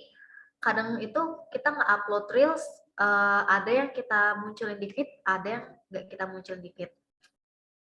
Jadi kita memang selalu konsisten upload setiap hari, karena kita nggak tahu nih konten yang mana yang bakal dilihat Naik. banyak. Iya, jadi kita nggak tahu kira-kira misalnya nih, kalau di logikain, misalnya 1 bulan kita upload 30 konten. Nah, dari 30 konten itu kita kan nggak tahu mana yang kira-kira bakal FYP atau yang bakal banyak viewersnya. Kalau kita uploadnya cuma misalnya 6 konten, jadi kemungkinan kita untuk melihat banyak orang semakin sedikit kan. Kalau kita upload 30 konten, akan semakin banyak kemungkinan yang dilihat, seperti itu. Jadi minimal banget itu udah sehari sekali, nggak harus selalu dimunculin di feed, tapi kita harus selalu upload di Reels. Karena dengan upload Reels ini benar-benar bagus banget buat awareness kita. buat awareness seperti itu. Karena sekarang rata-rata nontonnya reels ya, Ya, atau orang-orang udah story ya. betul. Jadi kadang tuh orang lebih kepo sama kehidupan story tuh lebih cepet, soalnya story kan misalnya real time ya, jadi lagi ngapain sih? Iya, Dan kadang kalau movementnya kita cepat ya. betul, movementnya cepat. Dan kadang kalau misalnya kita lagi ngepoin sesuatu bisnis di Instagram, tapi story-nya mati, nggak ada story. Kayak misalnya Itu kita pikir, kadang-kadang kayak suka kurang menarik gitu kelihatannya. benar, kadang kita mikir, ini tuh masih jalan nggak sih bisnisnya? Karena Iya, kita suka mikir gitu bener. kan, dikira mati. Walau Jadi, iya, walaupun sebenarnya mungkin update-annya belum terlalu lama ya, yang poster barunya gitu. Tapi betul. ketika si akunnya ini tidak ngepost story apa-apa tuh kayak kenapa ya gitu. Jadi kita mikir, ini mungkin dia udah nggak jualan lagi, terus nggak dibeli deh. Jadi untuk akun bisnis tuh kayak wajib banget story itu non-stop ya, harus ada terus gitu, nggak boleh mati. Iya Seperti itu. benar. Setuju sih. Oke. Kalau menurut si Satya nih, apa sih kekurangan dari penjualan dan pemasaran online? Kekurangannya ya. Nah, kalau kekurangannya ini, kadang kita bahkan nggak sebagai seller aja, tapi kita sebagai pembeli ya. Kan biasanya kita bisa nilai ketika kita menjadi pembeli. Kadang itu produk nggak sesuai dengan fotonya, atau kadang testimoninya bagus, pas dilihat, nggak sebagus itu, kayak gitu kan. Reviewnya bagus, tapi kita lihat, enggak, biasa aja. Atau kadang penipuan juga bisa terjadi ya, penipuan. Benar. Nah, dari semua pengalaman-pengalaman kita ketika kita berbelanja, kita harus mengevaluasi. Wah, kalau misalnya pembeli nggak suka diginiin, kita juga harus bikin suatu cara biar pembelinya kita, customer kita tidak merasakan hal nggak enak yang kita rasain ketika kita membeli produk lain. Nah, itu harus kita Oke. juga apa ya, kita harus sensitif dengan hal-hal seperti itu karena kita adalah pejuang whole shop. Kita adalah pebisnis online juga, jadi kita bisa merasakan apa yang mereka rasakan. Kita tahu nih, kira-kira kita tuh sukanya di-treat gimana sih sebagai pembeli. Misalnya kita suka, iya aku suka kalau misalnya hari ini beli, besok datang, kayak gitu. Atau misalnya aku suka kalau misalnya aku beli, chat admin artinya ramah, terus dia cepet dibalesnya, jadi aku bisa mendapatkan produk itu lebih cepet. Nah, kayak hal-hal yang sekiranya kita suka itu kita terapin di bisnis kita. Kayak Iya hal-hal benar. itu kadang orang tuh kayak iya sih udah tahu sepele, tapi banyak yang nggak jalanin, banyak yang nggak menjalankannya seperti itu. Iya betul. Emang kadang-kadang lebih gampang diomongin dibanding dilakuin. Oke, masih kita tunggu ya untuk yang mau ngasih kita pertanyaan-pertanyaan nih, stok mangga silahkan. eh Langsung dituliskan di kolom chat atau misalnya mau tanya langsung boleh ketik mau bertanya atau raise hand di Zoom ya, seperti itu. Makasih Sis Fati katanya Sis Fati jawabannya. Nah, untuk Reels di IG kan ada dua pilihan. Dimunculkan di feed atau tidak. Apakah itu berpengaruh dengan view-nya Sis ketika itu dimunculkan atau tidak? Oke, mungkin kita berpikir bahwa ketika dimunculkan di feed akan lebih banyak viewersnya. Dulu aku juga mikir gitu, tapi ternyata yang terjadi di Pati Coklat justru kadang tuh ada yang nggak kita munculin di feed, tapi dia viewersnya tinggi, bahkan dia tuh sampai ratusan K gitu yang lihat. Aku juga mikir kok bisa kayak gini ya. Nah, balik lagi kita apa ya, Instagram sekarang sulit dimengerti seperti perempuan ya, Algoritmanya memang ya suka agak-agak Instagram sekarang tuh. agak-agak kan kayak sulit Bener. dimengerti gitu.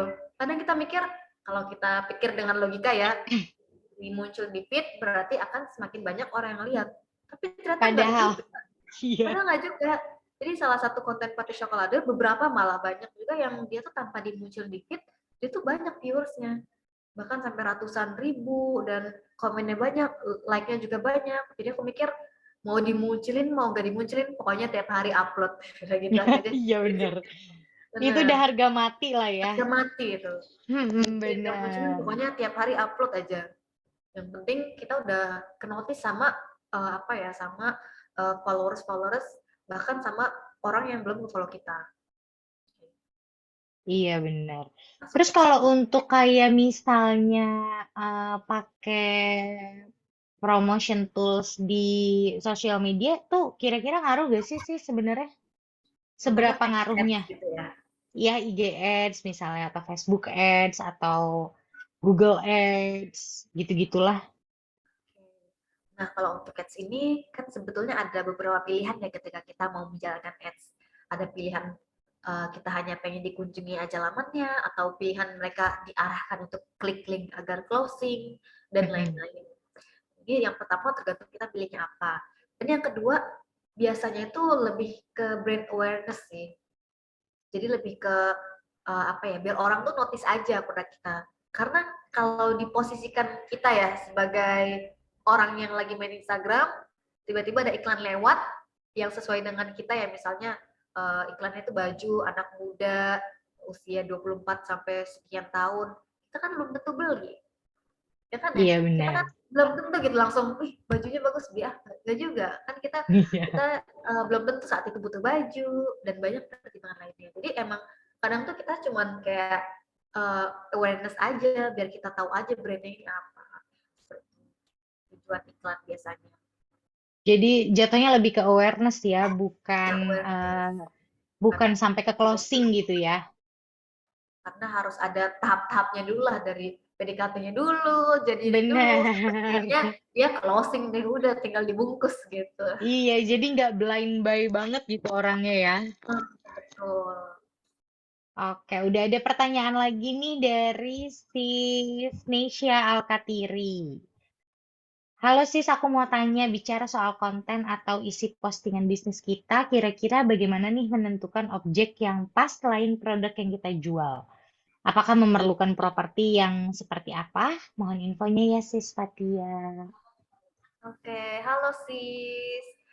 Nah, kalau untuk zaman sekarang yang aku lihat ya trennya, bahkan orang-orang itu sekarang tuh semakin sedikit propertinya. Misalnya kayak ini produk coklat, ada terus kadang tuh kita ngelihat konten coklat terus di sampingnya tuh banyak properti untuk di videoin. Nah, dengan banyaknya properti ini justru bikin orang tuh jadi apa ya, jadi misunderstanding kali ya.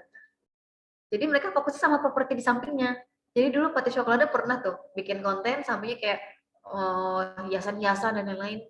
Orang notisnya apa? Notisnya kak itu pajangannya beli di mana? gitu. Bukan coklatnya gitu kan. Waduh, apa sekalian jadi Iya. reseller properti gitu ya?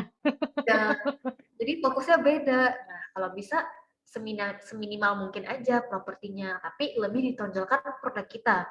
Seperti yang udah saya bahas tadi, titik titik apa ya, titik kritis dari produk kita itu ditunjukin. Jadi orang tuh fokus dengan produk kita dan kondisi paling baiknya, kondisi paling menggiurkannya, misalkan coklat ketika diangkat dan lain-lain. Dan di produk mbaknya ini bisa dilihat mana yang paling menarik nih, yang paling satisfying tuh di momen apa, sehingga orang tuh langsung notice sama produknya bukan sama yang di sampingnya. Seperti itu.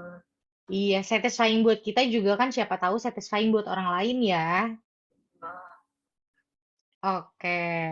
Nah, bagaimana, sorry, kesalahan-kesalahan seperti apa sih sebenarnya yang sering terjadi dalam social media marketing yang harus diperhatikan oleh para marketer?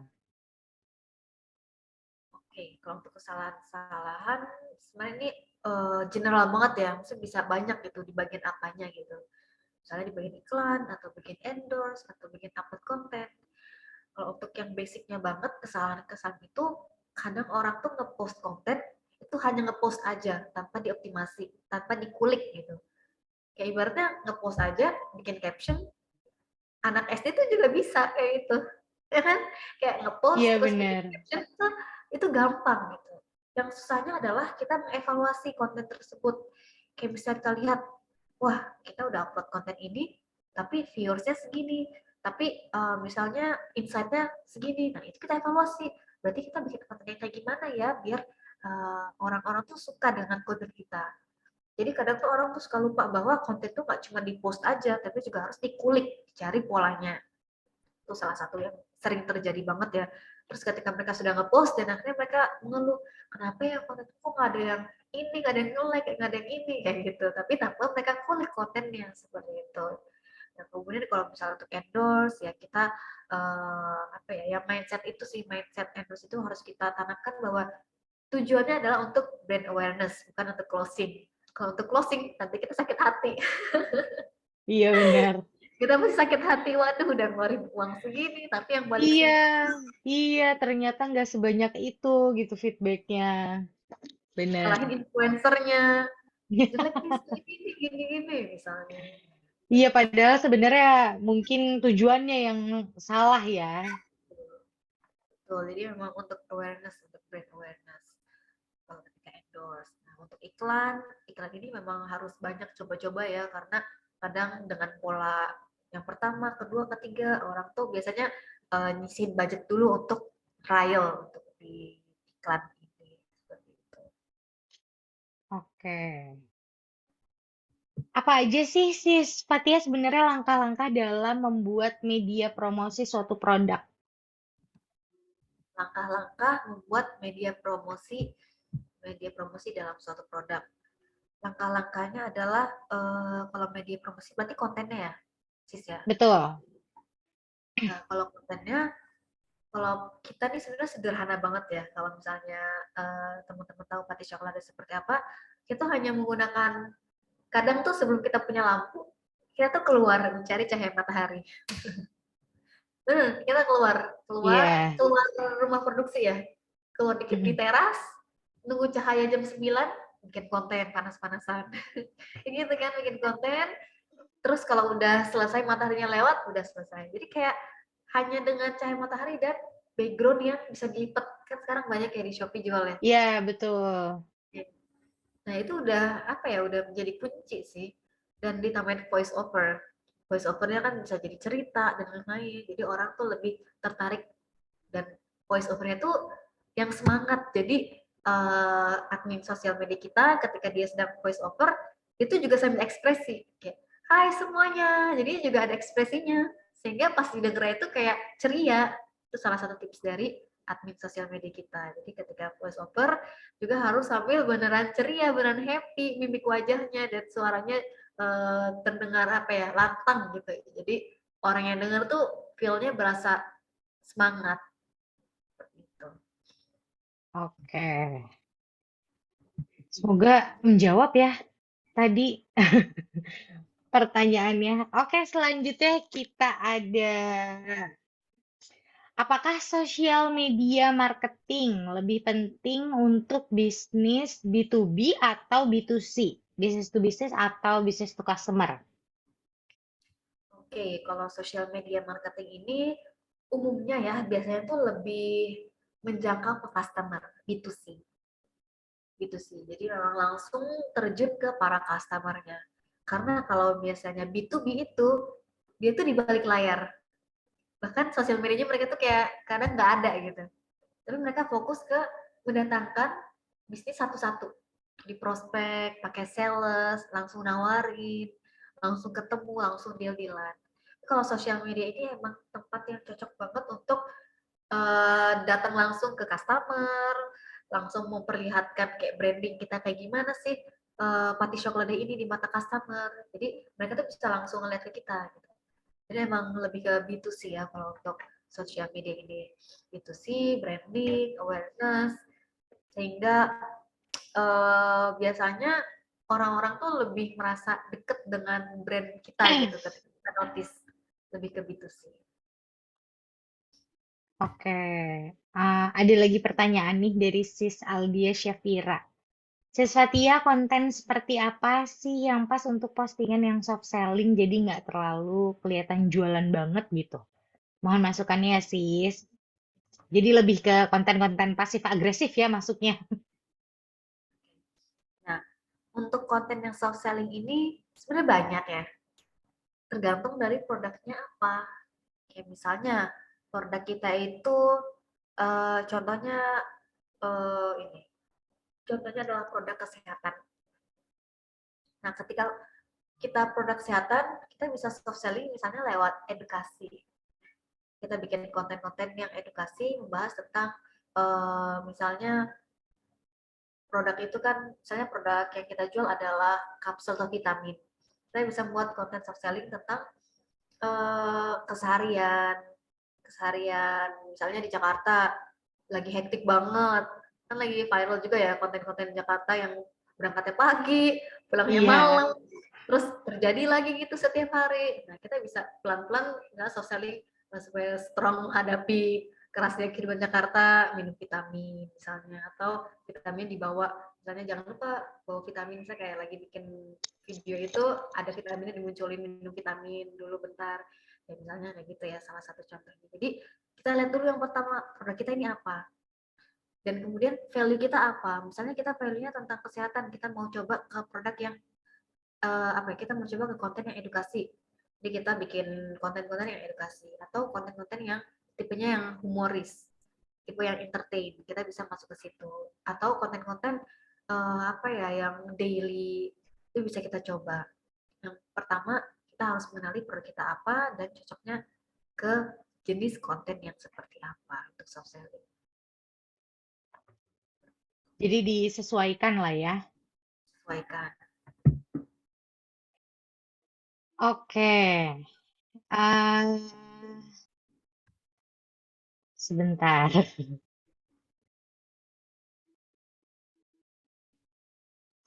Bagaimana sih sis kita mengukur?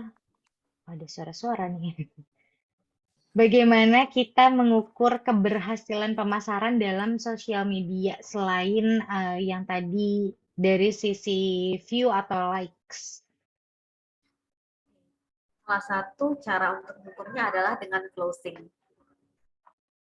Ya, Iya, karena apalagi ya namanya juga orang jualan. lagi ya, betul. Karena ujung-ujungnya dari semua aktivitas yang kita lakukan, tujuan kita adalah untuk mendapatkan cuan ya.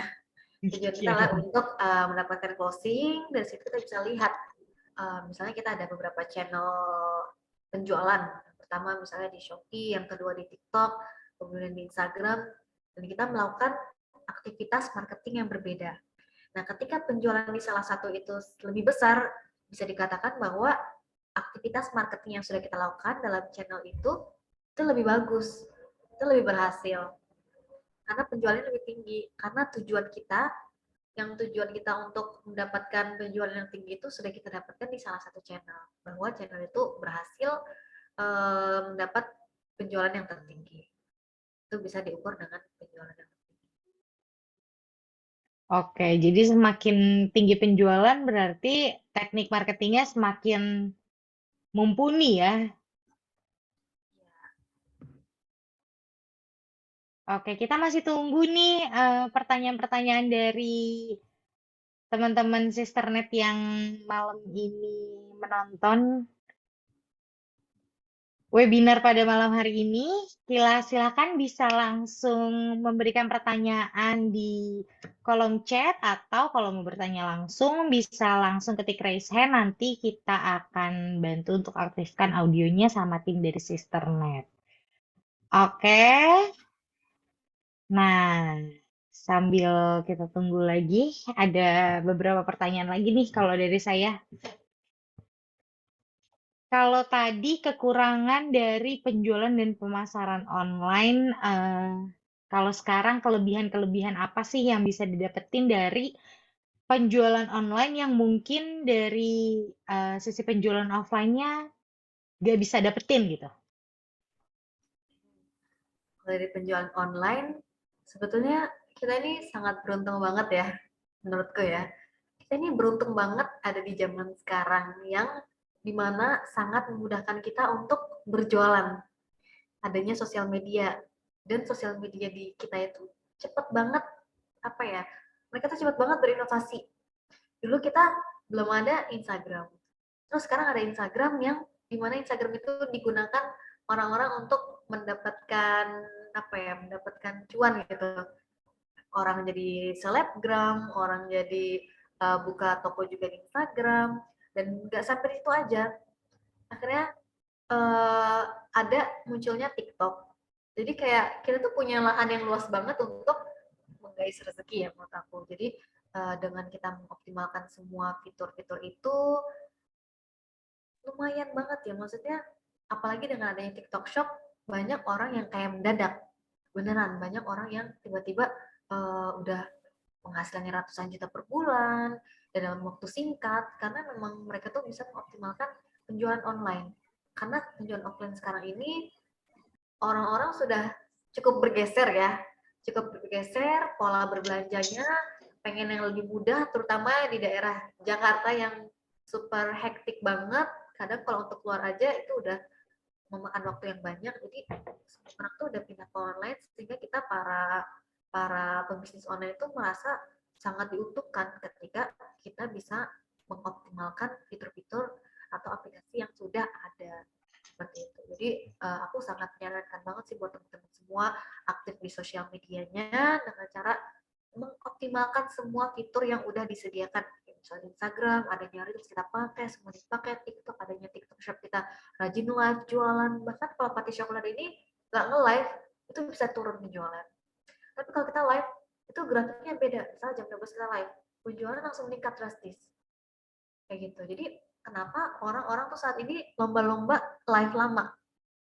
Karena emang ketika live itu penjualan tuh banyak banget, Masya Allah. Bahkan dulu tahun 2021 Pati Coklat itu rajin banget endorse setiap bulan. Sampai akhirnya kita ngerasa, wah kayaknya udah kurang oke lagi nih endorse, udah terlalu banyak yang endorse dan terlalu crowded, orang-orang udah bosen banget gitu di endorse.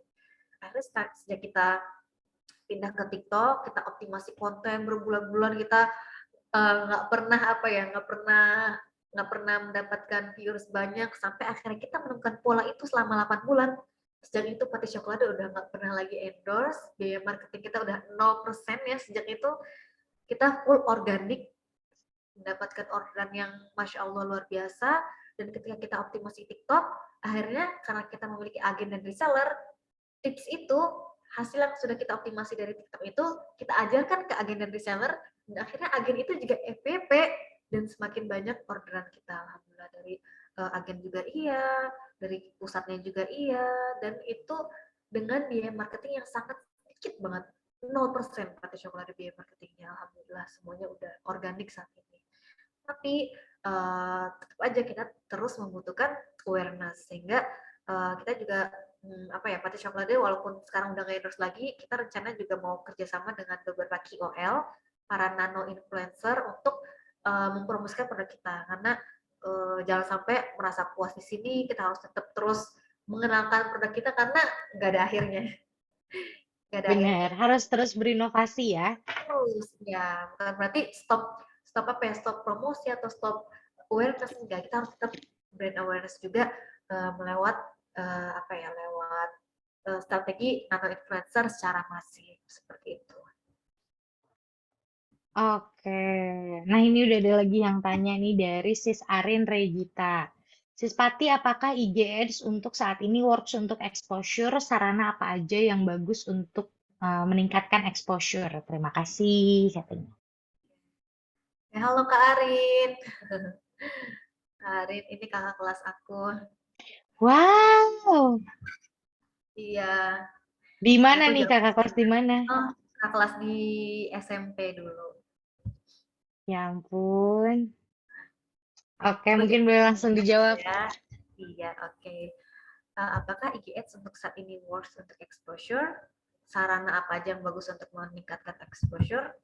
Nah, ada dua cara. Misalnya kalau kita mau yang berbayar, IG Ads itu masih oke. Cuman ketika kita mau organik, Reels itu juga udah oke banget. Jadi Reels itu kita optimalkan aja dulu, tanpa iklan tuh sebenarnya juga bisa. Asalkan konten yang kita buat itu emang konten yang bener-bener menarik banget buat banyak orang.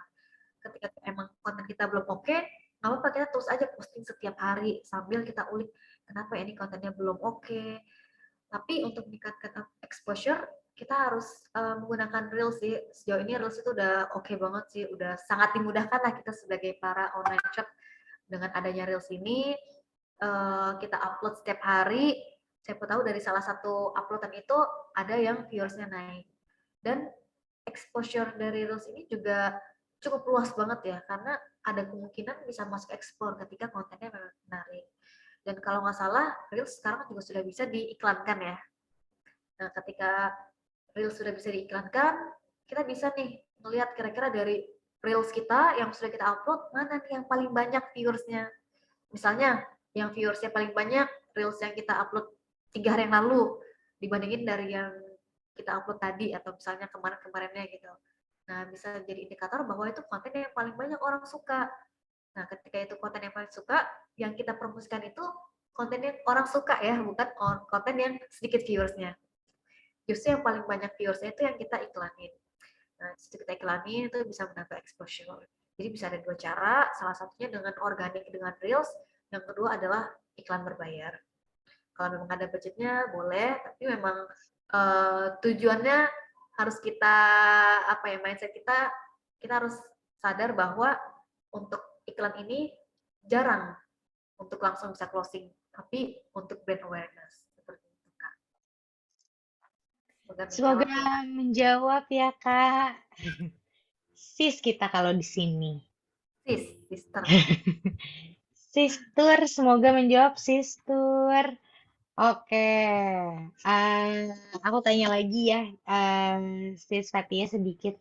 Gimana sih pengaruh media sosial terhadap hubungan relationship dengan pelanggan? Pengaruh sosial media dengan relationship dengan pelanggan. Ya, aku mau cerita sedikit ya. Jadi Pate Chocolate ini biasanya kita kan rajin bikin konten di TikTok. Kita rajin online. Kita belum pernah ada kegiatan offline. Suatu hari kita mengadakan expo di Jakarta, di GCC, pada bulan Agustus kemarin. Itu expo pertama kita langsung bikin booth di sana, bikin gerobaknya gitu, kita langsung custom di sana, dan kita expo selama 3 hari. Jujur aku nggak nyangka banget, ternyata di sana banyak orang yang notice kayak gini. Wah, Pati Coklat, ini yang viral TikTok ya? Wah, ini yang di TikTok ya? Banyak banget yang bilang gitu. Ada anak kecil lagi lewat, jalannya kayak gini. Seret, balik lagi seret. Mama itu yang di TikTok. Kayak gitu. Dan akhirnya dia beli. Karena udah pernah lihat di TikTok ya. Dan di situ aku jadi ngerasa kayak, wah ternyata dunia sosial media gitu ya pengaruhnya ya. Gitu. Maksudnya kayak kadang kita ngerasa ini hanyalah angka.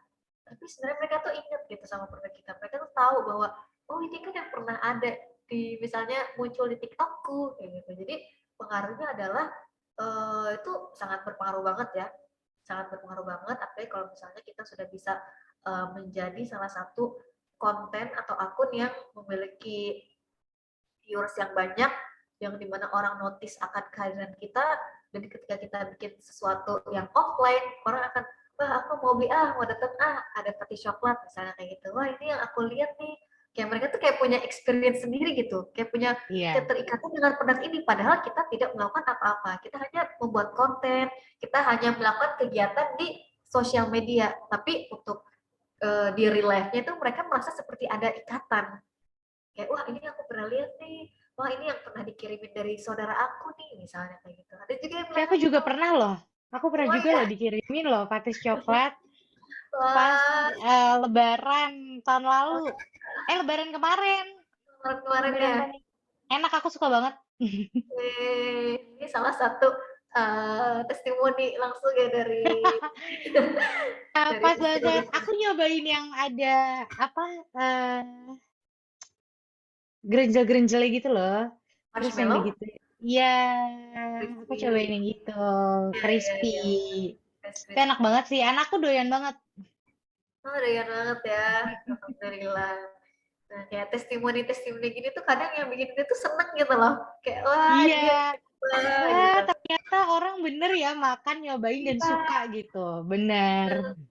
Bikin happy banget kita sebagai orang yang di balik layar ya. Bikin happy banget. Berapa, kalau Patis Coklat ini berarti kira-kira berapa lama research and development-nya?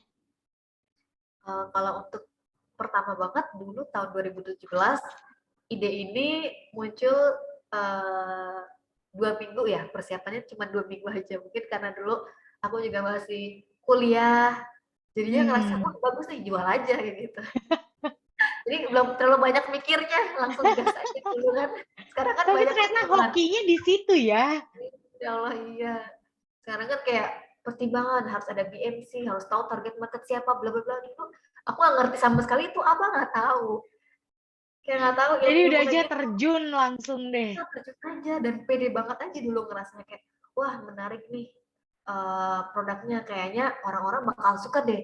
Ya udah dalam waktu 2 minggu persiapan bikin rekening, bikin Instagram, terus nyari botol kaca, bikin trial produk-produk dalam waktu 2 minggu aja dan langsung launching dan alhamdulillah responnya bagus gitu. Alhamdulillah responnya bagus. Terus Awalnya tuh berlanjutlah pengen sampai ngambil sekarang 50, ya. betul.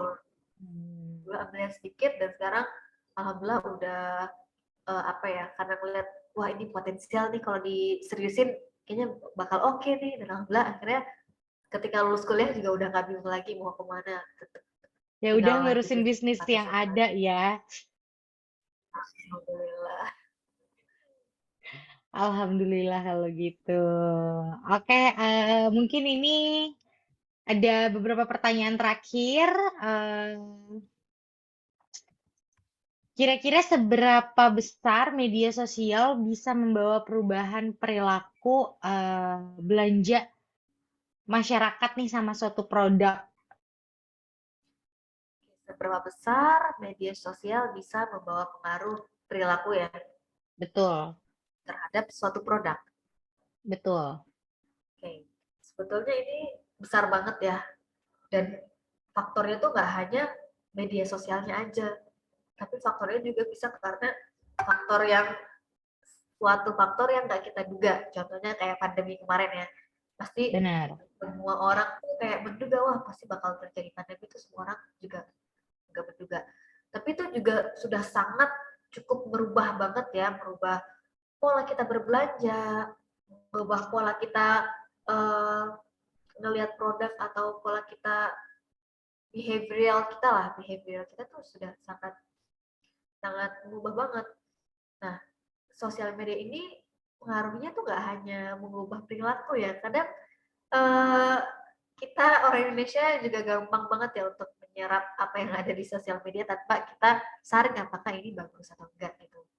Nah, dengan apa ya, dengan sifatnya Indonesia yang seperti ini juga bisa banget nih peluang bagi kita untuk menggiring atau mempersuasi mereka ke hal-hal yang baik atau apa ya mempersuasi mereka untuk membeli produk kita itu gampang banget sebetulnya kayak wah ini bagus ini gini mereka beli karena mereka Gampang dikomporinnya ya soalnya. gampang dikomporin jadi pengaruhnya tuh besar jadi ini kita sangat apa ya sangat diuntungkan gitu sebagai sebagai para pebisnis online asal kita mau mengambil kesempatan itu. Benar.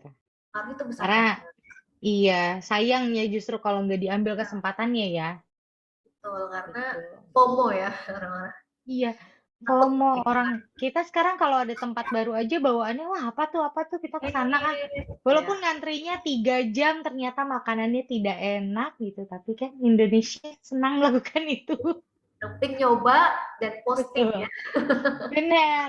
Udah nyoba, udah posting, udah hits ya udahlah gitu. Yang penting nyoba dan Oke. posting. Iya betul. Terus hal-hal apa aja sih sebenarnya yang harus diperhatiin ketika kita sedang mengoperasikan media sosial brand kita? Hal-hal apa aja yang harus diperhatiin? Yang pastinya ya, Kayak key kalau point-nya untuk lah. betul, kalau untuk hal-hal yang harus diperhatiin, sebetulnya kalau dari TikTok dan Instagram tuh mereka juga udah punya guideline sendiri. Ya misalnya kalau kita nggak sesuai dengan hal-hal itu bisa karena ban di ban. Ya misalnya kalau di TikTok itu kita nggak boleh mau apa ya mengandung konten yang sara atau pornografi atau konten-konten yang ada benda tajamnya atau konten yang ada anak kecilnya. Nah contoh benda tajam itu kayak gunting aja tuh nggak boleh. Jadi suatu Penting saat nggak boleh? nanti nggak boleh. Jadi suatu hari Pati Coklat itu pernah bikin konten lagi unboxing pakai gunting. Hmm. Tiba-tiba ke ban videonya. Nah kenapa ya? Ternyata tulisannya ada benda tajam di dalamnya. Oh ada gunting, jadi ke ban kayak gitu. Hmm. Nah kalau Bisa TikTok langsung gitu ya? itu bisa langsung gitu dan sekarang TikTok lebih ketat banget malah. Kadang tuh ada konten yang kita tuh nggak tahu tiba-tiba ke ban. Ternyata misalnya kita upload resi yang banyak. Nah, ternyata itu kelihatan alamat-alamat. Itu kan berarti personal datanya itu kelihatan. Atau juga betul. konten yang spam. Nah, konten yang spam itu kita Hmm. lagi bikin giveaway. Kita bikin giveaway dan orang tuh jadi banyak yang komen dan kita dinilai penipuan karena kita tidak ngasih. Karena kita dinilai nggak ngasih Oh. produknya, tapi orang jadi pada nge-spam. Itu mereka ngiranya kita penipuan, akhirnya kita di ban. Jadi kayak banyak hal-hal yang harus diperhatikan, yang kadang itu kita tuh ngerasa itu tuh nggak apa-apa, tapi sebetulnya tuh nggak boleh. Kadang-kadang Salah harus perhatiin guidelines-nya juga ya. satu ya karena panjang banget dan orang malas baca, jadi biasanya Jadi nungguin kejadian dulu. jadi nungguin kejadian. Nah, biasanya tuh biar kita tahu apa aja yang harus dihindari, kita sharing sama teman-teman kita yang aktif di TikTok. Apa aja sih yang kira-kira tuh nggak boleh, kamu pernah kayak gimana, nggak pernah pengalaman Ya. apa. Jadi tanpa harus baca kalimatnya, karena kita kalau baca kalimatnya itu kayak nggak ngerti maksudnya apa gitu. Ternyata good juga Bener. nggak boleh. Gitu. Kalau sharing Oke. kita nangkep apa yang dimaksud. Semoga siap. Oke, mungkin segitu dulu untuk sesi Q&A-nya. Kita sebelum mengakhiri kelas, saya mau minta sedikit testimoni dari 1-2 orang yang bersedia memberikan testimoni singkat aja mengenai kelas kita pada malam hari ini.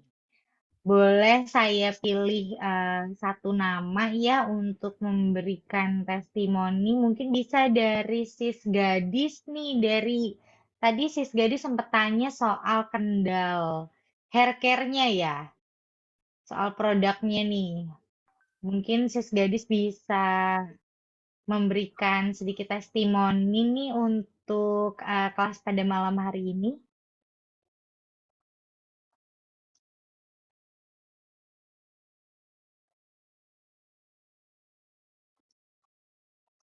Halo, Sis Gadis. Atau mungkin yang lain boleh ada Sis Andi Nohra atau Sis Imas Masito. Boleh memberikan sedikit testimoninya nih sama kita pada malam hari ini.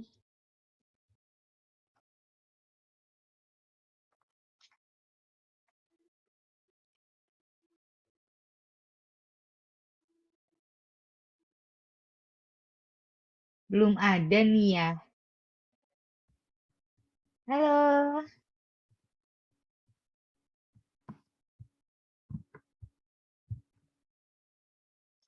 Belum ada ya? Oke deh. Berarti saya skip dulu ya kalau gitu. Siap. Nah, sekarang kita sama-sama foto bareng-bareng ya. Dimohon untuk para sister semua mengaktifkan kameranya dan berpose. Nanti akan saya pandu untuk hitungannya. Bisa dibantu dari tim dari Sisternet ya. Siap-siap. 1, 2, 3. Oke, sekali lagi dengan logo tangan XL. Siap? 1, 2, 3. Oke deh.